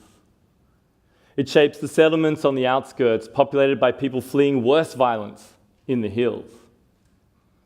I've walked Imphal alone and with company, in the heat and the rain, in the daylight, in the dark. I've walked it in strikes and blockades, through festivals and celebrations. I've walked it awake, and I think I walk it in my dreams. I walked it first out of curiosity, then compulsion. I'm going to take you. Let's walk. Come. We're going to start at Kangla Fort. Kangla is the historic and spiritual heart of the independent Manipuri kingdom, which for centuries was free from outside rule, apart from some occasional invasions by the Burmese. But from the colonial era through to the merger with India in 1949, Kangla Fort was used as a base for occupying military forces. And as a headquarters for the Assam Rifles paramilitary, for many years it was a daily reminder of occupation. Its public location, its size meant you passed it every day and thought about impunity, thought about the forces behind it, thought about how you couldn't go inside. That is, until 2004. That year, after the rape and murder of a Manipuri woman, Manorama Devi, whose body was dumped in the middle of the city, a group of women, the Mayapaibis, who protest violence through vigils throughout the city, stood in front of the gate, stripped naked, and unfurled a banner. It read, "Indian Army, rape us." The protest was spectacular. Imphal made national and international news. A series of political maneuvers then took place, and Kangla was actually returned to the public in 2005. The Armed Forces Special Powers Act was lifted from different districts in the city, though not the rest of the state. And the Assam Rifles base was moved out north, the northern part of Imphal. Now, when you go to Kangla Fort, you see teenagers on dates. You see restoration work taking place. You see caretakers drying fish on the old helipad. And at the moved Assam Rifles base in the north of the city, a miniature Kangla has been bought. It's been outfitted to look like the real one, so the paramilitary can still pretend to occupy it in their own little enclave of the city. From Kangla, let's go west, towards the Tikendrajit flyover. Now, Bir Tikendrajit was a hero of anti-colonial resistance, but the flyover built in his name is a really wonderful example of the connections between impunity and infrastructure. Built to half the necessary width, it's too narrow for cars to actually go over it in both directions, so a hapless policeman stands at the bottom with a rope so cars can go in one direction and then another direction at the other time. It's been open for 4 years now, and now not many people use it, as you can see. But in the culture of impunity, it's not just about what the armed forces and paramilitary can do and can't do. It's about who else can get away with things. And when it comes to development and infrastructure, if you're on the right side, you can get away with anything, even building a flyover that doesn't fly over. But let's ignore the traffic and the hapless policeman, and let's go northwest to Tombisana High School. Tombisana is an old school from the 1930s. But it hasn't had students for a long time. For a number of decades, it was used by different paramilitary forces as offices and administrative buildings, until mid-2013, when they got moved out, went somewhere else, and like many other buildings in the city, no one had really accessed it for a really long period of time, at least civilians. But in late 2014, as construction crews were digging to excavate to build a shopping centre, they discovered the remains of 8 bodies. The next day, the bodies were laid out on a plywood slab, documented, photographed, and the photographs went viral really quickly. So speculation about the remains commenced immediately. Were these 8 of the 1,500 plus disappeared people in the state? Were there more remains under this building, under other buildings in the city? Should everything be dug up in case there are more? Were these older remains from the Second World War, from the British capture of the city in 1891? Maybe, in other contexts, such questions would warrant answers, especially in a democratic polity. But in the case of Imphal, under the culture of impunity, 3 hours after they were laid out, the remains were scooped back up. The government of Manipur handed them off to the Central Bureau of Investigations, the Indian equivalent of the FBI, and 3 years on, very little has been heard about the remains. Whether or not the remains are a result of extrajudicial killings may never be known. But here is where the culture of impunity really kicks in. Because even the most ardent believers in the possibilities of justice in Imphal cannot imagine that the Central Bureau of Investigations would launch a probe into the possibility of extrajudicial killings by paramilitary forces already protected from such killings. So let's leave Tombisana. Let's go through the different ethnic neighborhoods as we wind further northwest. We'll see different ethnic and religious communities, their different vernacular buildings and houses, different mandirs, laishangs, churches, mosques. And if you know where to look in the residential areas, you can find memorials. Memorials to residents who've been killed. The paramilitary and their supporters often knock these down and demolish them, so residents come back at night and rebuild them. Sometimes a few days later, sometimes months later, sometimes years later. They rebuild them with materials like rocks, cement, things that can be replaced quickly and easily, or they build them in places that are hard to find, that are hard to see on the side of buildings. But if you know where to look, you can see them. And in neighborhoods where the military has less control, where underground groups have the upper hand, they're everywhere. They're a material testament to impunity in neighborhoods. But let's keep going somewhere fun. Let's go to Lampel Pat. And there in Lampel Pat, we can see the beautiful old Shankar Talkies, a once grand cinema, an epicenter of Imphal's nightlife. It's now looking rather dilapidated, and it shows how impunity also impacts recreation, how it can take the heart out of community. Once curfews started to be put into place in the 1980s and 90s, once families started to be afraid to go out at night, and once underground groups banned Hindi language cinema from the 2000s, the cinema was gone. It's now used for the occasional local premiere, and an evangelical church uses the main hall. But apart from that, it's a testament to the way in which impunity gets right into the social core of a city. Let's keep going northwest. And if we keep going through fields where horses graze, horses that are used in the city's polo tournaments, eating trash blown from the open dump and a bit of grass, we'll reach the Langol Hills. And here, there are many, many settlements by people fleeing violence in the hills. Haphazard settlements. But it's more anarchical. It's less ordered, less controlled than other parts of the city. Here, settlements are arranged by tribe, village of origin, time of arrival. And if we walk along the base of the foothills, along the windy road, we pass one bend, look back, and you can see the dome of the main building of the Shija Private Hospital, glistening in the sunlight, lit up at night when the rest of the city is really dark.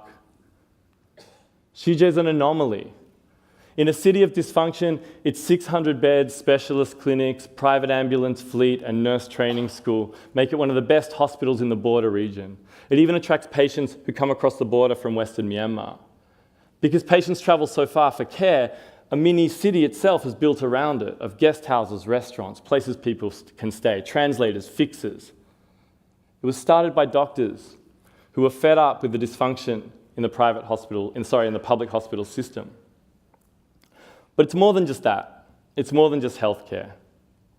It's a statement about what Manipur could be like if left alone, of what could be achieved if impunity and occupation were dismantled. And here we reach the northwest limits of the city. So the best thing for us to do Just climb up the hill. Scamper, scamper, scamper. Turn around and look back towards Kangla, towards the south and east, and don't worry, I'll take you to the south and east next time we come. And when we're sitting up here, we can ask, what has to change? Well, it would be nice to have 24-hour electricity, effective drainage, some basic urban infrastructure like footpaths, street lights. And if you ask many young people in Imphal, they'd really like a KFC. But what really has to change? What has to change in Imphal, which is a city like hundreds of others around the world, that are exceptions to the laws, rules, and political systems of the countries of which they are a part, is impunity has to end. What has to change is an end to the deferral of justice, the impossibility of justice for those experiencing state brutality directly and indirectly. And what has to change is that the battles that are fought by locals to regain access to Kangla Fort, to memorialize the dead, to build an autonomous health system, have to be seen as starting points, not end points. As daily struggles that happen all around the world, far from view, in contentious, complex, contradictory, and absolutely captivating places like Imphal. Thank you.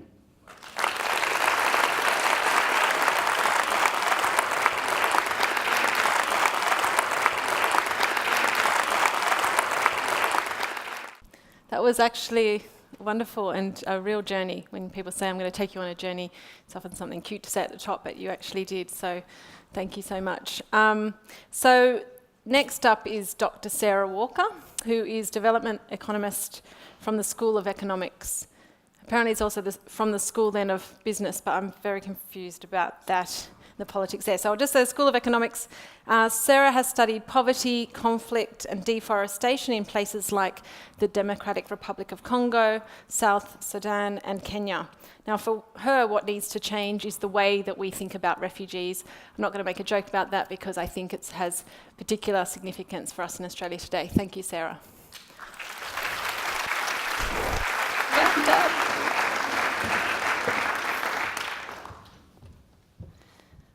Thank you. So I would like to begin with an image. This image is something that many of us picture when we think about the global refugee crisis. People desperately fleeing violence in countries like Syria or South Sudan, making treacherous, sometimes deadly journeys, risking everything just to wash up on our shores. Not in my backyard, some of us might think to ourselves or even say out loud. So much of the discussion of the ongoing refugee crisis in Western, educated, industrialized, rich, and democratic societies, or what some people call weird places, so much of the discussion around the refugee crisis in weird places revolves around concerns that many of us have with these images. How are we going to accommodate all of these people? What's going to happen to labor markets, or crime, or the already insane housing market? Now, don't get me wrong, these are all reasonable questions, and I wish I had the answers to them. But in asking and answering these questions, what we fail to understand is that actually most refugees are not going to weird places. In fact, 84% of all refugees are actually hosted in countries that are immediately adjacent to the ones that they've left. And many times these countries are as poor or poorer than the places that people are fleeing. On top of it, most refugees end up in large city-like camps and they stay for a very long time. Currently, the UNHCR estimates that 41% of all refugees live in a refugee camp that has been in existence for more than 5 years. And many of these camps are quite large. The UNHCR counts 7 camps currently that are hosting populations over 80,000 people, and a further 19 with populations between 40 and 80,000. So what are the effects of hosting refugees in these kinds of settings? What I would like to convince you of this evening is that it is crucial for us to understand the impact of hosting refugees on the regions that are most commonly hosting them. For one, the refugee crisis is not going to end anytime soon. There are currently 65.6 million people who have been internally displaced from their homes, and 22.5 of them are refugees. Let's pause to think about that number, 22.5 million people. This is slightly less than the population of Australia. And half of these people, half of these refugees are under the age of 18. So the refugee problem is not going away.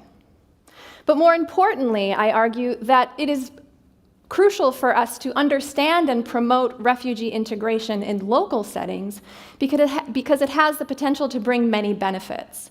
And in particular, it has the potential to reduce these precarious migration flows that we so frequently observe in the media and fear.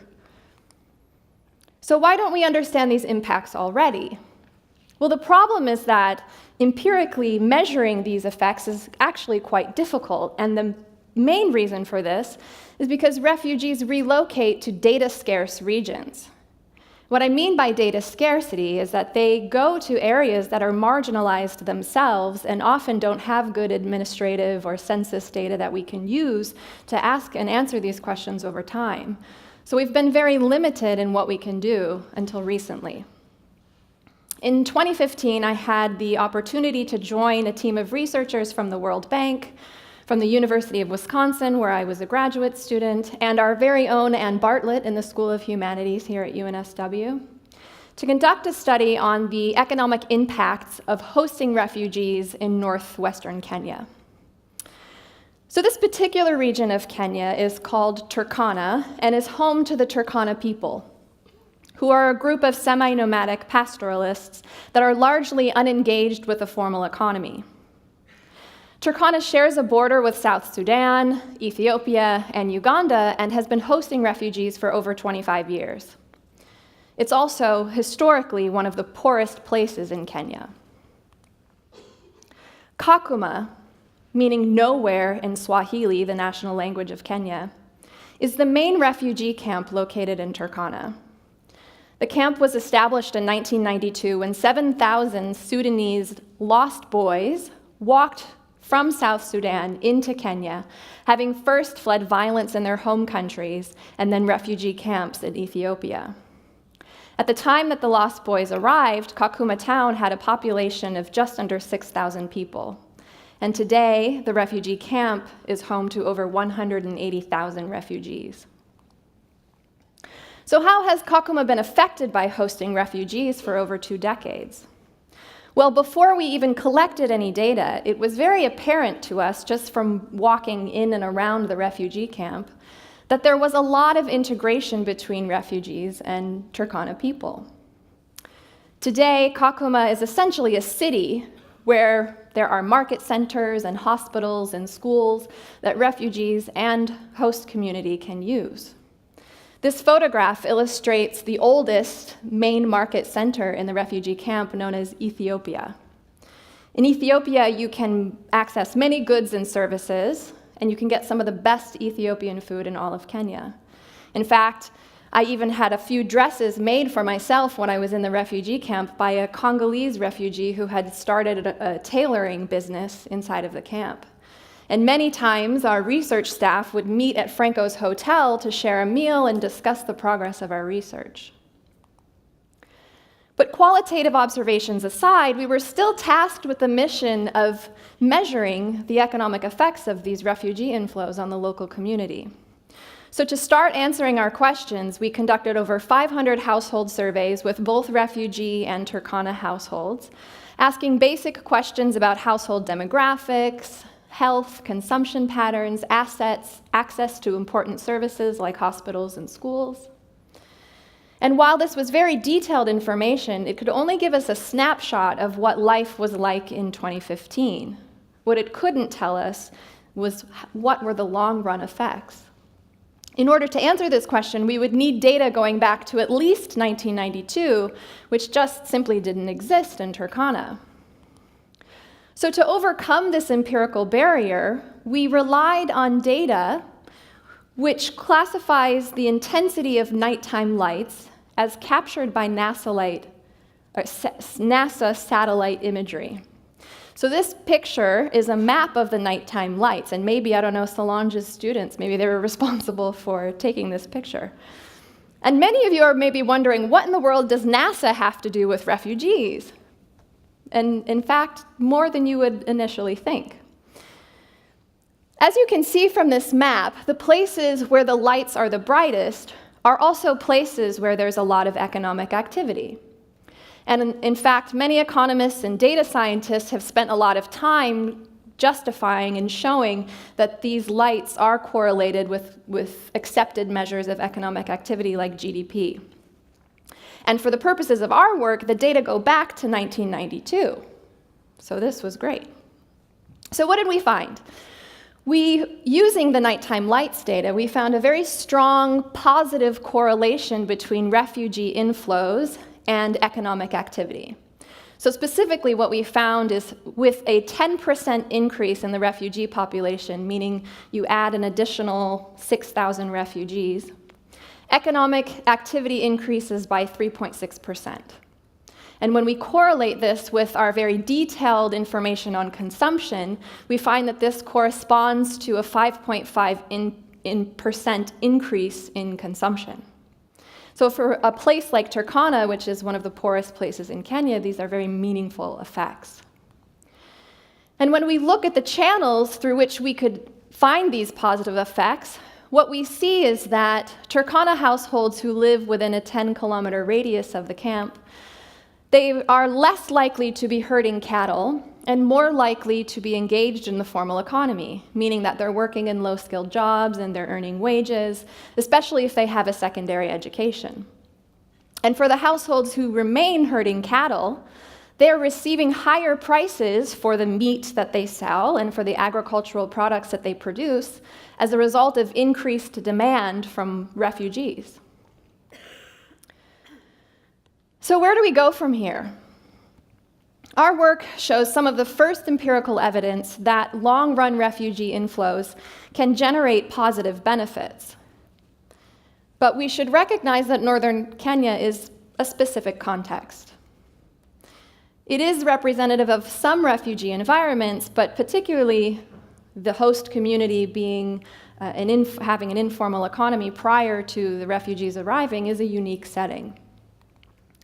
Nonetheless, we can show that refugees do provide, and it's important to recognize that refugees do provide meaningful economic benefits to local communities, and we should be designing policies that can amplify these effects. So for instance, in the case of Kakuma, we could think of interventions that support locals' ability to exploit the increased demand from refugees. So this could come in the form of technical support for livestock or agricultural production, or we could provide vocational training to Turkana households to equip them with the skills they would need to take advantage of this new wage work. So while Kakuma is a specific case, it's a very important case, and I hope that the drop in the bucket that our research has made inspires others to conduct similar work in other regions, such as the Syrian diaspora to Turkey and Lebanon and Jordan, or the ongoing Rohingya diaspora in Bangladesh. Together, perhaps we can change the cry of "not in my backyard" to a yes. Thank you.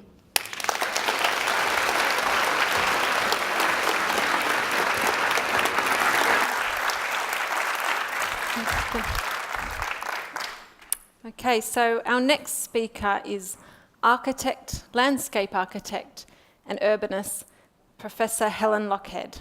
And Helen is also the Dean of UNSW Built Environment. Now, Helen's driving aim is that important concepts of the public interest or the public good have a bigger role in how we shape our cities. So I thought about that on my way here because I'm a member of the public, and I thought, you don't have to take this idea, Helen, but I'm just putting it out there.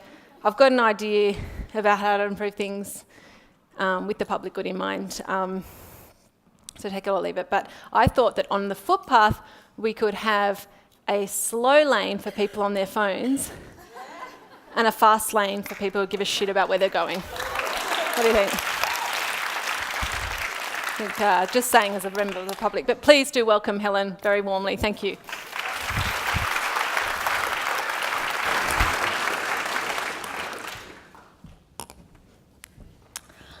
Good evening. We live in an urban age. More than 50% of the world's population lives in cities, and with 2 million people moving to cities every week, it's projected to be over 70% by 2050. In Australia, we're already one of the most urbanised countries in the world, with over 90% of our population living in cities today. And it's no wonder we gravitate to cities. They're places of opportunity, employment, education, health benefits, as well as quality of life. They're also open, diverse, innovative, and culturally complex. So it's no wonder they're the places we want to be. But the most successful cities are always in a state of flux. And the thing is, right now, the pace of change is accelerating and the impacts are growing.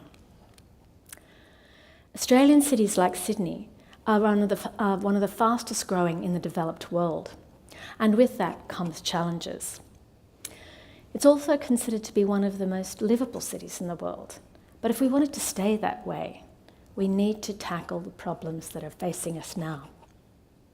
Like many large cities, we have problems of growing inequality and unsustainable environmental demand. The economist Thomas Piketty has written for some time about the growing divide globally between the haves and the have-nots. And unfortunately, this pattern is equally true in Sydney, where the growing inequality plays out spatially across a range of issues. Now, in this map here, visualising the income inequality across Sydney, you can see a disturbing trend: the rise of suburban disadvantage and income polarisation. And I hate to say it, but the maps for health, education, and environmental income outcomes are disturbingly similar. Over the past 30 years, the socio-economic divide in Sydney has grown, and much of the suburban fringe has become characterised by low-density sprawl, lower incomes, car dependency, lack of jobs, services, and transport. With uneven investment and opportunity comes other impacts. If you're one of the lucky ones, living closer to the city with a good job, you are probably doing better than most. But with increased demand, affordability puts pressure on stress, on infrastructure and services everywhere. Sydney is at a crossroads. Our city is growing at an unprecedented rate. By 2050, the population will grow to 8 million on current projections. That's an increase of 80%. 80% on today. The pace and scale of development is already upon us. And at the moment, you can see that much of the transformation in our own city is being undertaken by large-scale infrastructure projects and large housing estates and what we might commonly call mega projects. Some of these have the potential to transform a place, a precinct or a city in an unbelievably positive way. But unfortunately, many do not. Many impose collateral damage more than improve the current situation. Sometimes they benefit the few at the expense of the many. Massive in scale and singular in purpose, they often exacerbate rather than improve the current state. And take, for example, any number of large-scale urban residential estates, secure enclaves of social advantage or disadvantage, depending on your postcode. Or the new wave of monolithic freeway projects that divide more communities and ecosystems than they join. This needs to change. We can't just keep on rolling out paradigms that we know are not going to improve the urban condition for most of us, in fact, everyone. We need to do things differently. As the built environment is one of the largest contributors to greenhouse gas emissions, architects and designers have a central role in shaping our cities. But interestingly, over 60% of the buildings or the built environment that exists today, and in cities like New York or Hong Kong, it's well over 80%, will exist in 2050. So regeneration, adaptive reuse, and retrofit are absolutely keys to the future city. In contrast, over 75% of the infrastructure that will exist in 2050 hasn't been built. It'll be new. And so the possibility for new generation infrastructure, which is integrated and transformative, is also an opportunity.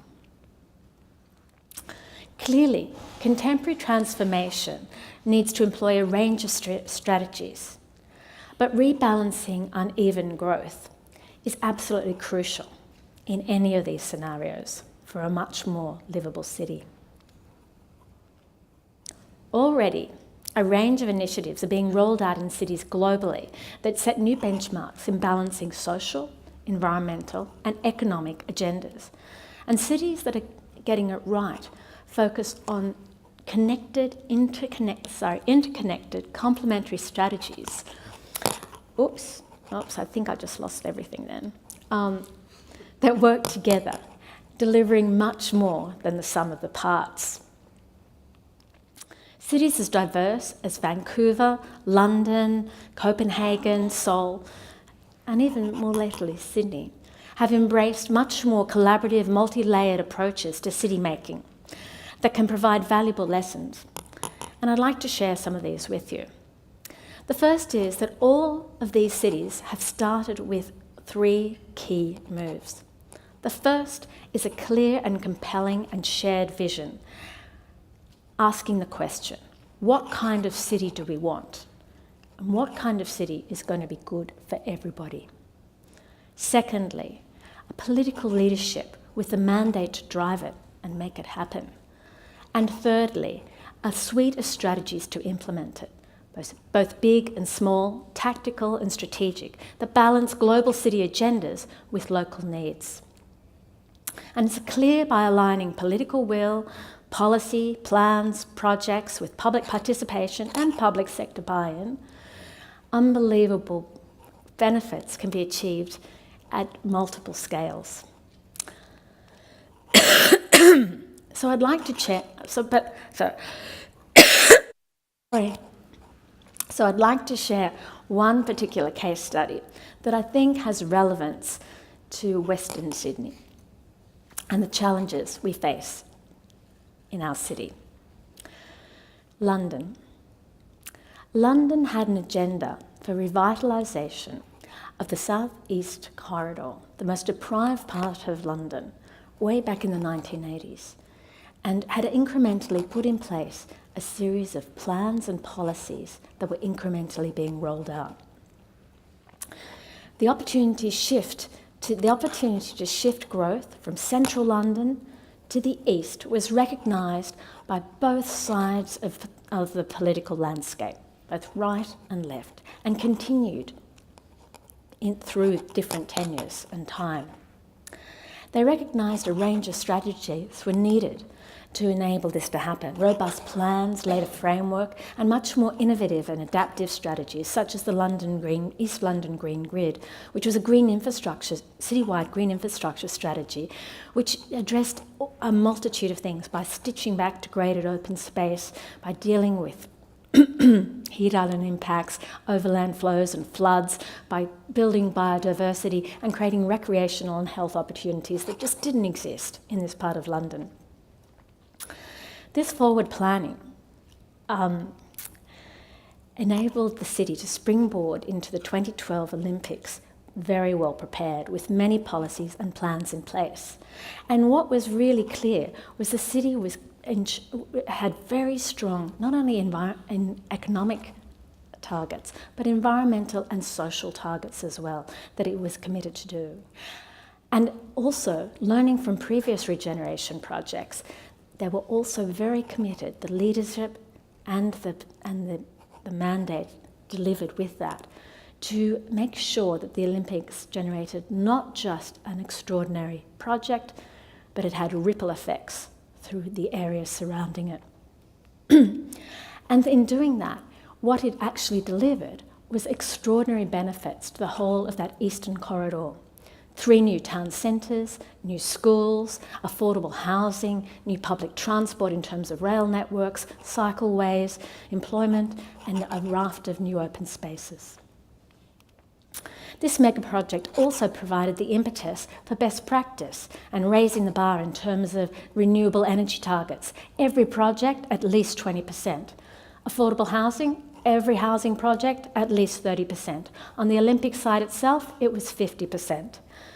Plus a whole suite of revitalisation projects, including the transformation of the Lee River from a polluted industrial waterway into a waterway which is clean and usable. And smaller fine-grained neighbourhoods adjoining the site, such as Hackney Wick, which was revitalised using retrofit and adaptive reuse of existing buildings in the neighbourhoods. And if you've ever been there, it's a pretty funky place. But it also included new infrastructure and social housing in this once degraded area.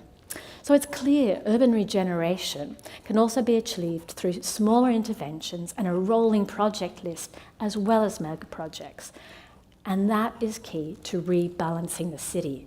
In fact, getting all these pieces working together. So the lessons here demonstrate that a shared and compelling vision with clear complementary strategies that are working in the public interest, collaboration and commitment to implementation can deliver multiple benefits over the short, medium and long term.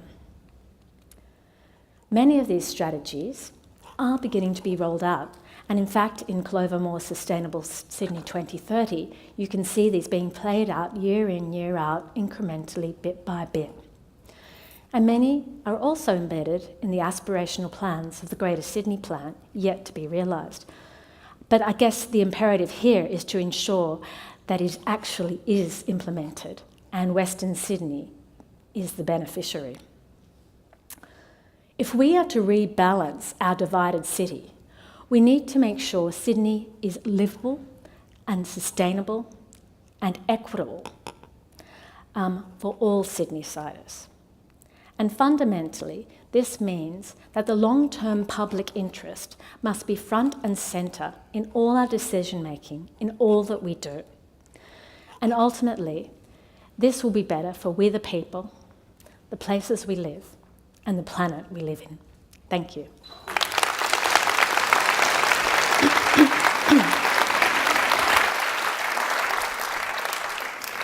Thank you, Helen, and another thank you, because I know she wasn't very well this evening, and I could see she battled on because she was sharing knowledge, and we all benefit from that. So thank you so much, Helen.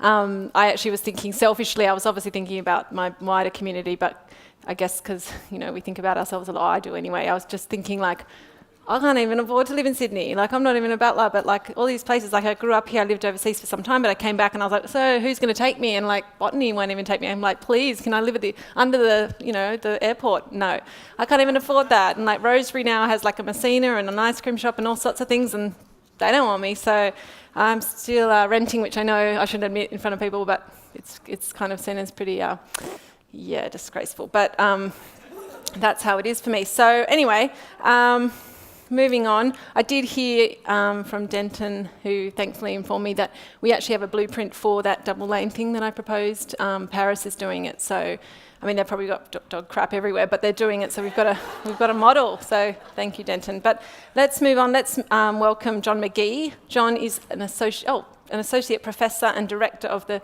3D Visualization Aesthetics Lab at UNSW's Art and Design. John is an artist who transforms medical data into 3D images of inside the human body, including to educate and rehabilitate people with serious illness.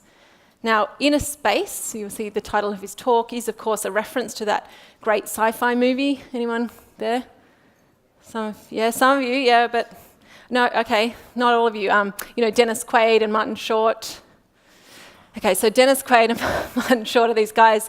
Oh, look, this will probably make it easier. Why don't you go this weekend, just get Inner Space out, just go down, get your loved one, just walk down the street to your local Blockbuster. Does anyone Everyone know what a blockbuster is? Okay, so Blockbuster is this place. Okay, crap it. Like, this just really sucks. If you want to talk about old person things with me after, this evening, I'll be out by the bar. But let's first welcome John, who's bringing it to real life. Thank you.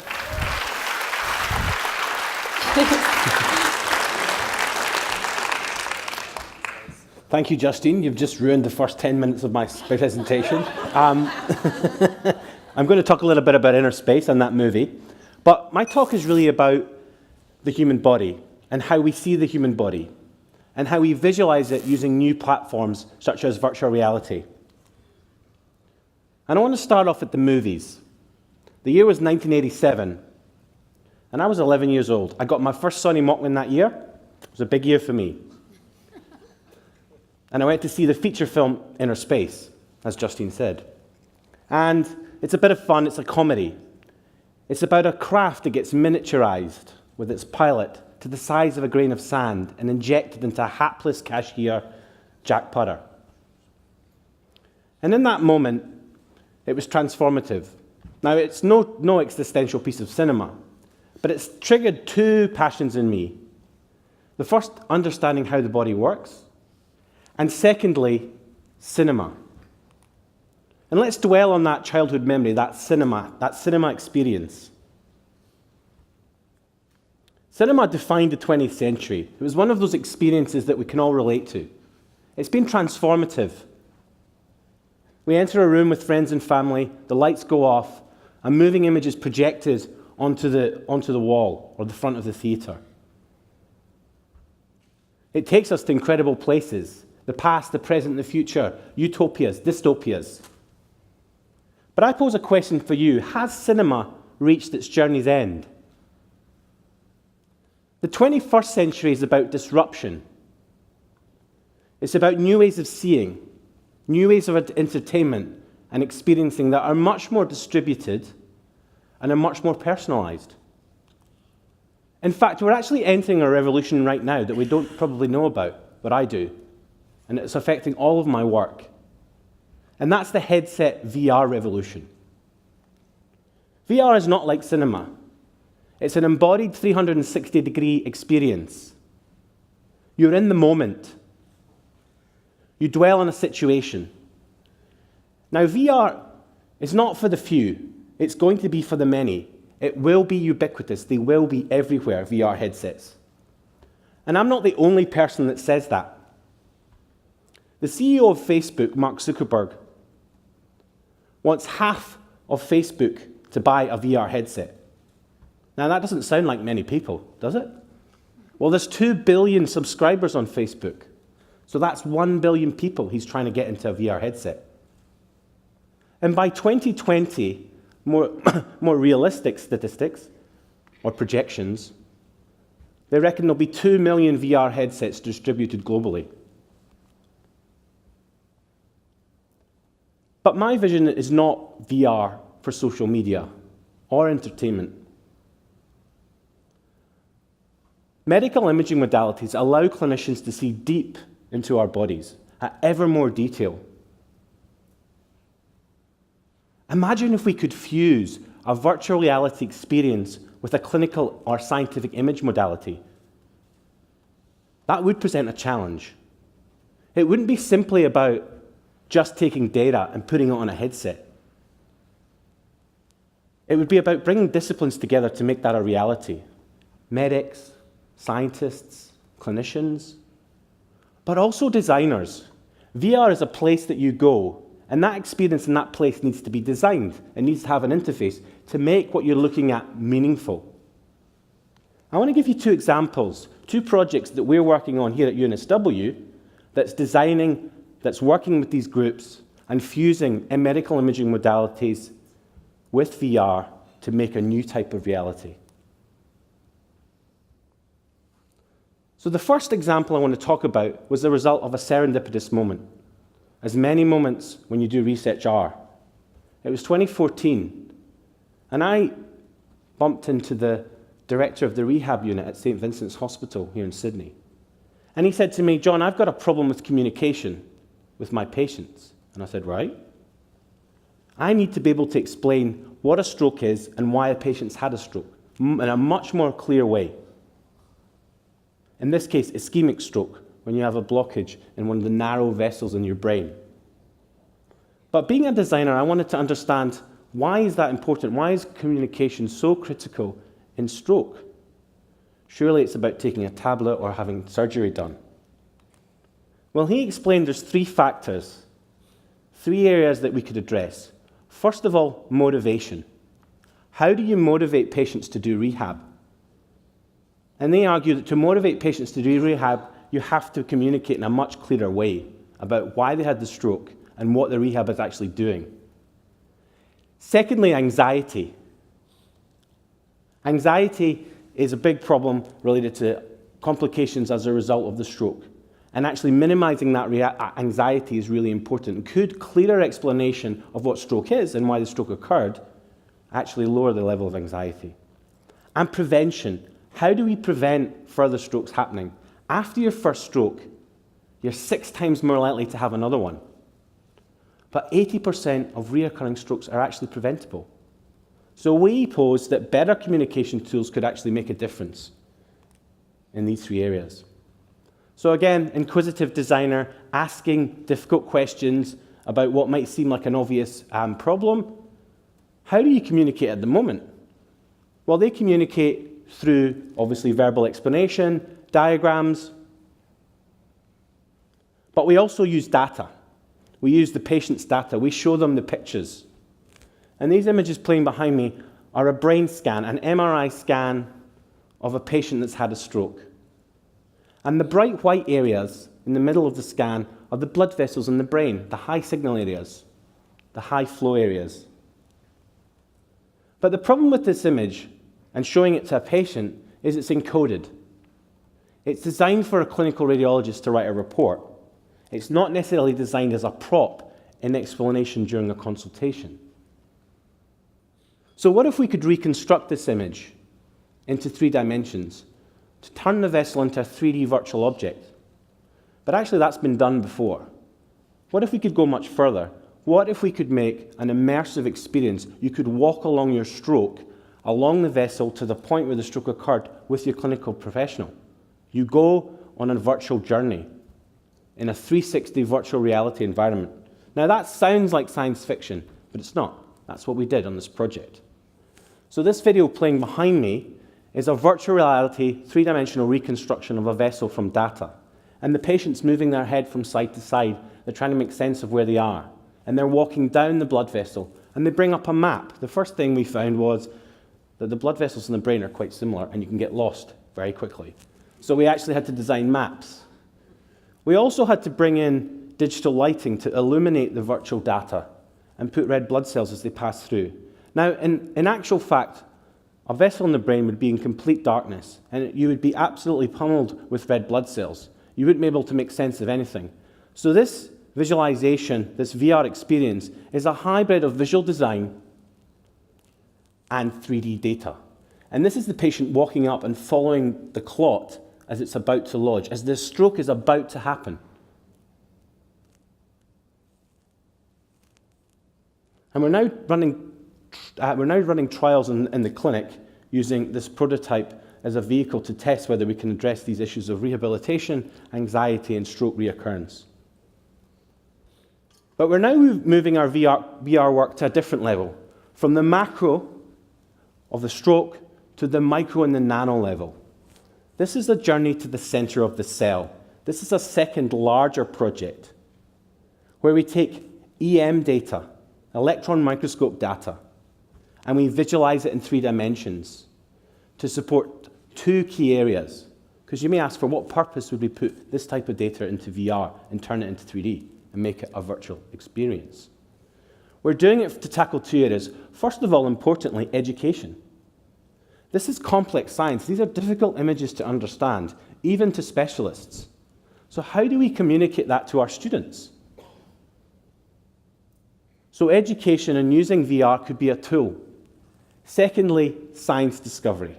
How do we sharpen the spear of science discovery using VR experience? Could we actually give scientists a new way of looking at their data? Rather than down a microscope, could we reconstruct it in 3D and then allow them to go on a virtual field trip?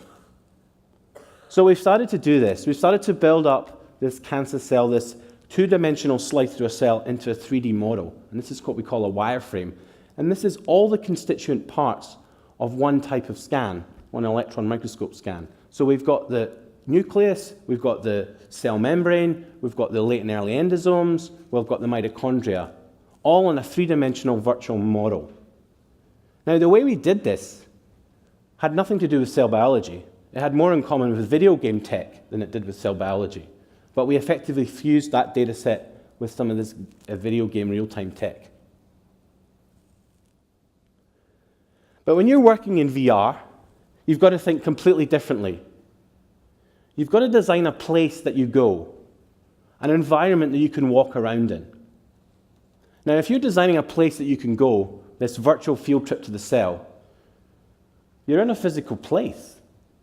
And so you have to think about the interface. You have to think about how people are going to navigate through that area. And so what we did is we developed different techniques. First of all, teleporting. So when you're walking around in the headset and you see something in the distance, you can jump to that point on the cell membrane.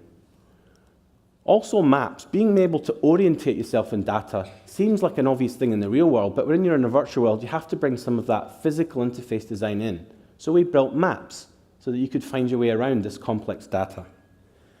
Touch is another important attribute.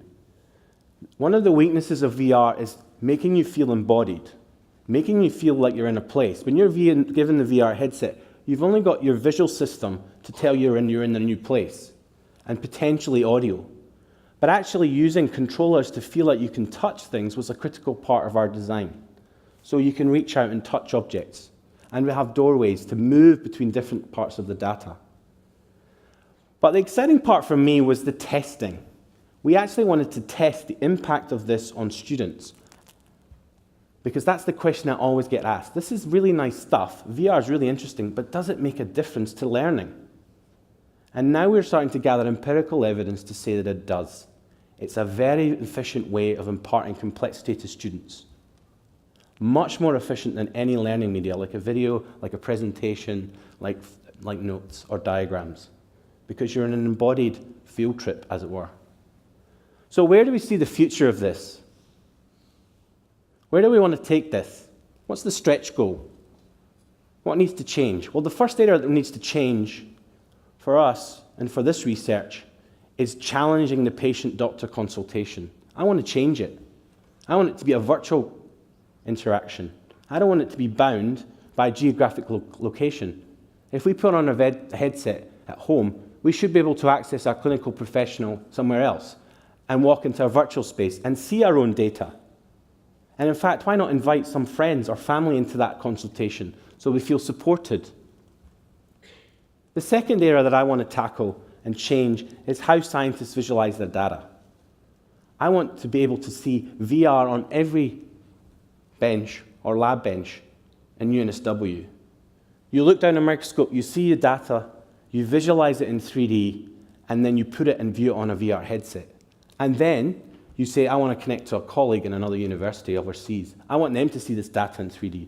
And you have a multi-user VR experience where you can interact and discover together, collaboratively.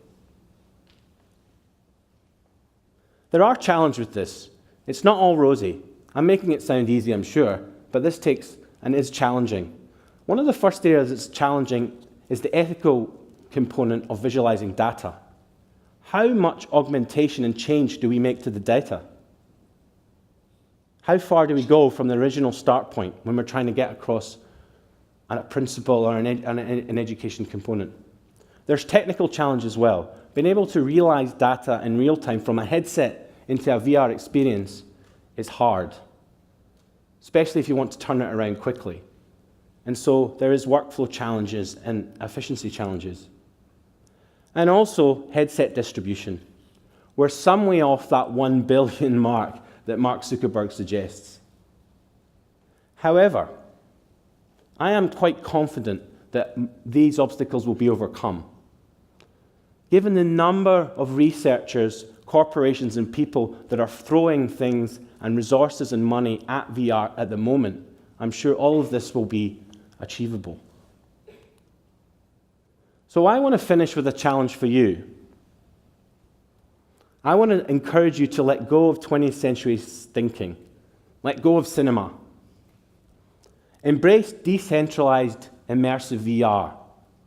Stop thinking of big-ticket infrastructure items, queuing for that one-off premiere to Star Wars. VR will allow you to go to the Death Star and experience it for yourself. Go buy yourself a VR headset, experience it for yourself. Actually, even put it on your Christmas list, because it's almost Christmas. Join the revolution. Thank you.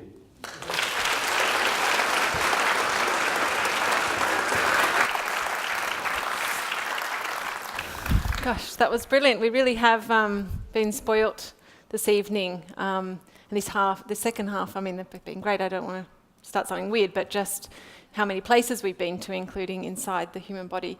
Now, before I introduce our last speaker for the evening, I need to do some thank yous. I'll give you an opportunity at the end to thank the speakers, but let's just now, if we could, thank some of the organisers of the event, which is a formal collaboration between UNSW Grand Challenges Program and the Centre for Ideas, and it's a product of an immense effort with a passionate team. And I'll say all the team, so you don't have to clap after everyone, because, like, I know I said before to be warm and to be kind of outgoing like jocks, but I want you to have some dignity. So let's just wait till I've done the list.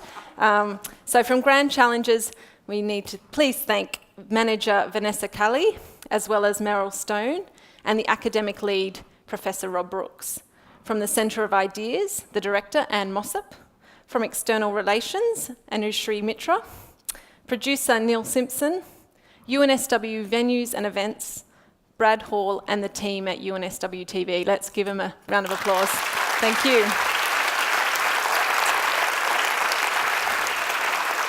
That was great. You really, my little cute dummies, you're doing so well. So to close the show, we have evolutionary psychologist, or social psychologist rather, from the Faculty of Science, Dr. Khandis Blake. Now, Khandis combines biology, psychology, and feminism to understand conflict and competition between and among women and men. Now, I actually haven't told Khandis this, so it might be, I'm just going to share it with you now, but with everyone, that I was actually a participant, and probably no ethics approval here, I've got to say, but I was a participant in a major study of human conflict. I'm actually one of 8 children, and so when my parents got together at medical school, they were talking, I think, on one of their very first dates, and they said, you know the Lord of the Flies experiment? That needs a rerun. I don't know if you guys know the Lord of the Flies experiment. Yes, you do. It's the test to see what our true human nature is, as shown and demonstrated by what a bunch of posh British boys will do when they're left on an island with a bunch of pointy sticks and rocks. And my parents were like, that's not reliable, let's give it a rerun. And they said, instead though, we'll have 8 kids in the burbs, we'll give them an assortment of cricket gear and enough love for one, and let's just watch them fight it out amongst themselves. So that's what happened. But anyway, on the burdensome and often unhelpful task of choosing between nature and nurture, please welcome Khandis.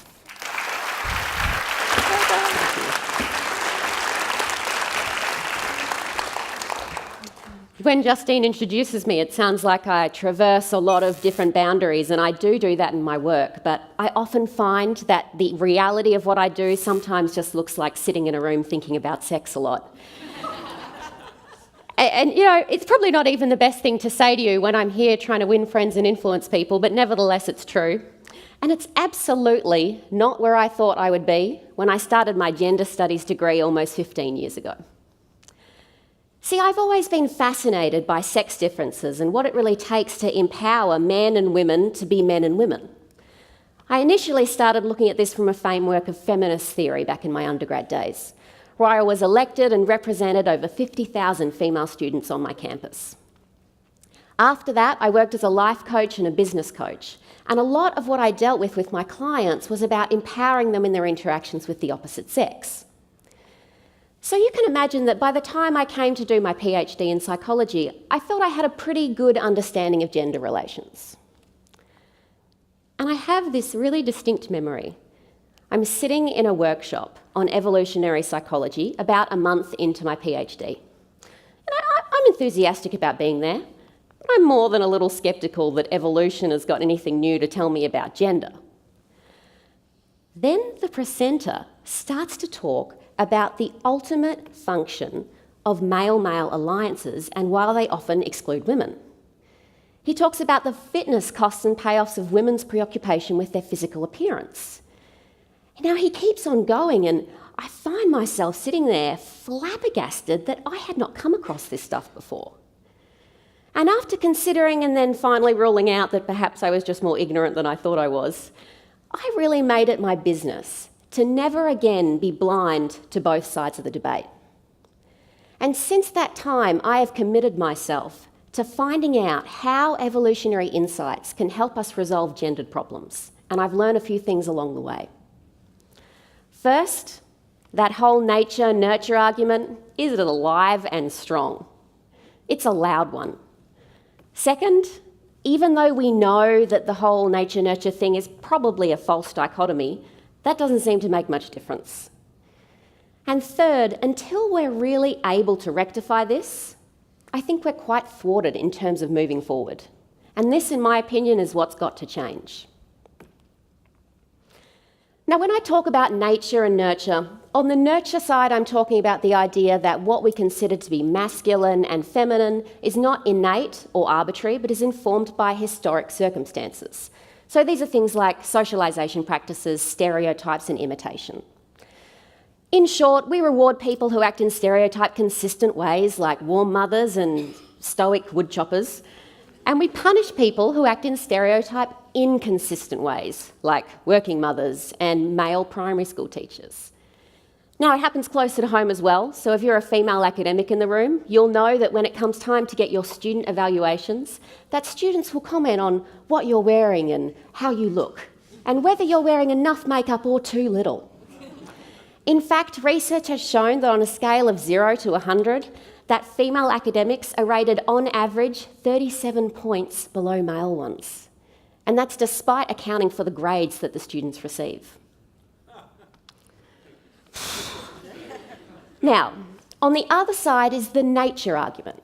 And the nature argument says that differences between men and women are partly attributable to biological fundamentals. So I'm talking about genes, hormones, but also fundamental patterns in terms of who tends to look after the kids and who tends to maybe deep down wonder if the kids are really theirs. Now, the biology side says, hey, we see these kinds of patterns in 95% of all mammals. Humans are mammals, we're not that different, case closed. Now, whether sex differences are the source of nature and nurture has really been the focus of a lot of controversy quite recently. But it's by no means a new issue. People have been talking about this again and again since Plato's day. Which kind of begs the question, why do we keep on having these conversations? Now, people like you and me, we're going to know that it's both, right? Kind of get, yeah, it's nature and nurture, they both influence sex differences. And if you're in that place and thinking that, I'm really glad. But don't relax yet, because that doesn't mean that you're not still part of the problem. See, knowing that it's both doesn't seem to make much difference always in terms of talking like it's both, acting like it's both, and researching like it's both. Which kind of makes you think, okay, well, why do we keep on doing this? Why does this conversation stick around? And I think the reason why it sticks around is blame. Now, let's take this guy. You may have heard of him. His name is Harvey Weinstein. He is a major donor to progressive causes. He's also a very famous Hollywood producer who has been in the spotlight a lot recently. More than 60 women have now come forward and said that he has sexually assaulted and or raped them. And when the first few accusations arise, this is what he says. He blames culture. But don't think that it's just the cultural side gets to use the blame card. You may or may not know this guy. His name is Brock Turner. He is a Stanford student who was convicted of 3 counts of sexual assault, including intention to rape, of an unconscious 19-year-old woman. Now, the ultimate penalty for these kinds of crimes, the maximum sentence, is 14 years, but Brock received 3 months. The judge said that, he was just trying to be a boy, and he took it too far, granted, but boys will be boys after all. The judge blamed nurture. Now, if you're older than a boy and you can't use that card and someone accuses you of sexual assault, there's always the opportunity to do what Don Burke did and just say that it was undiagnosed Asperger's. The opportunity to blame is always there. And I think we can be big enough to admit it. It can be nice to have something to blame sometimes, right? My husband and I have this little secret thing that we do, that whenever one of us doesn't do something around the house that we know we should have done, we blame the dog. In fact, we even blame a dog that doesn't live in our house anymore, but nevertheless, it's nice to blame something else. See, nurture blames culture. I'm just the product of my environment. Nature blames biology. Hey, buddy, I am the result of 200,000 years of evolution, I just do. The other reason I think this whole dichotomy sticks around is fear. And when you think about that, the fear often applies to the biological side of things. It kind of does make sense. We have not been very responsible at using biological ideas to empower the masses. Dare I mention eugenics?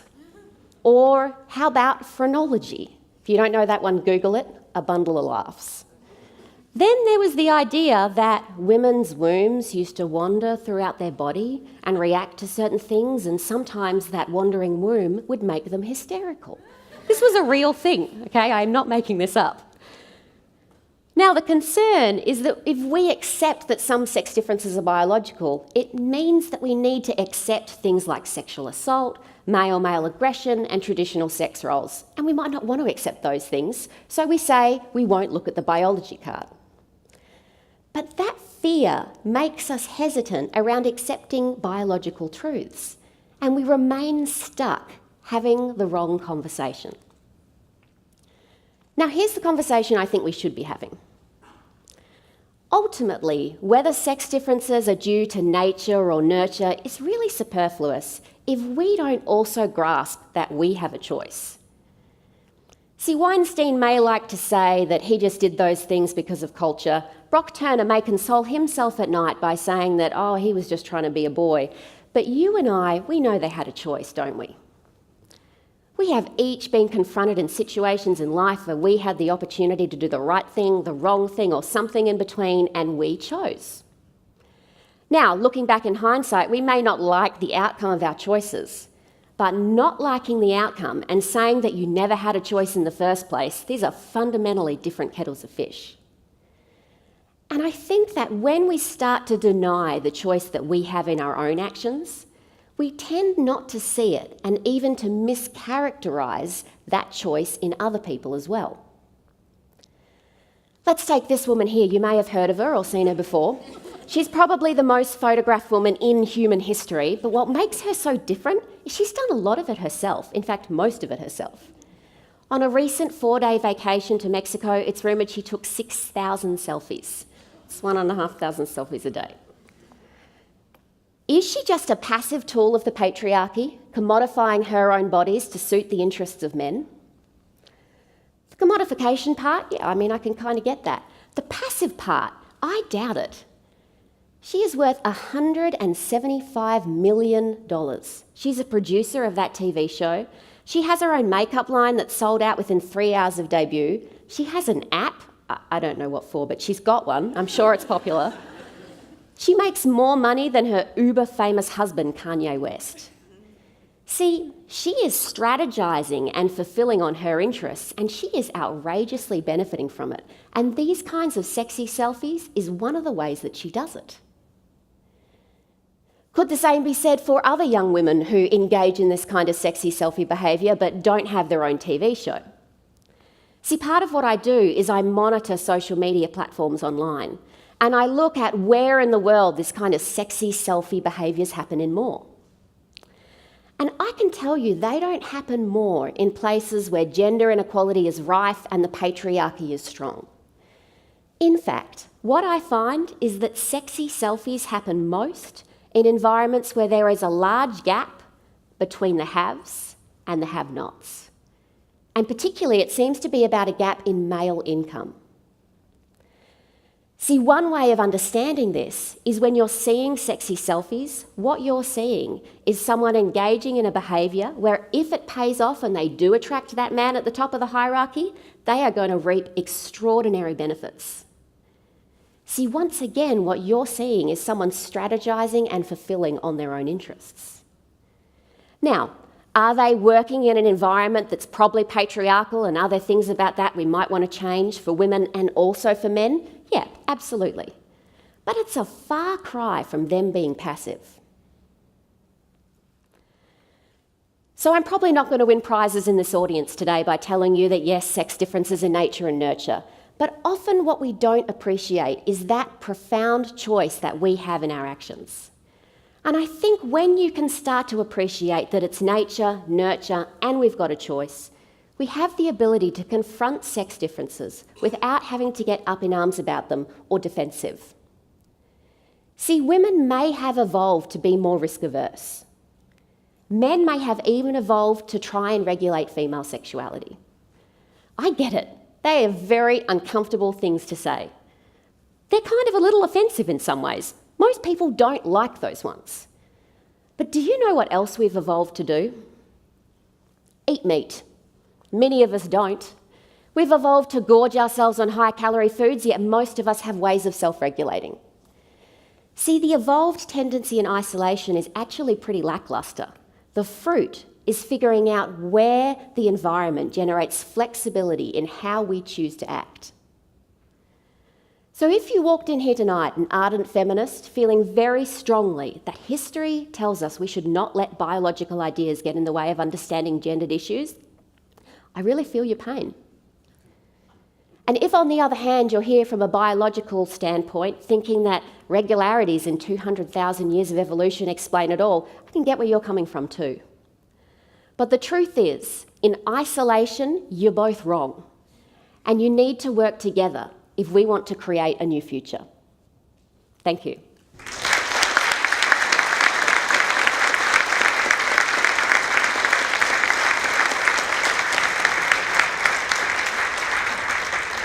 Okay, I think that's it for this evening. I haven't checked if the UNSW has announced the Twitter tweet winner, but please do, if you've been tweeting, check that before you go, because there will be a prize, if not prizes, at the registration desk. So let's first thank our speakers as a group: Tom, Lyria, Martin, Denton, Solange, Duncan, Helen, Sarah, John and Khandis. Thank you very much for your amazing talks.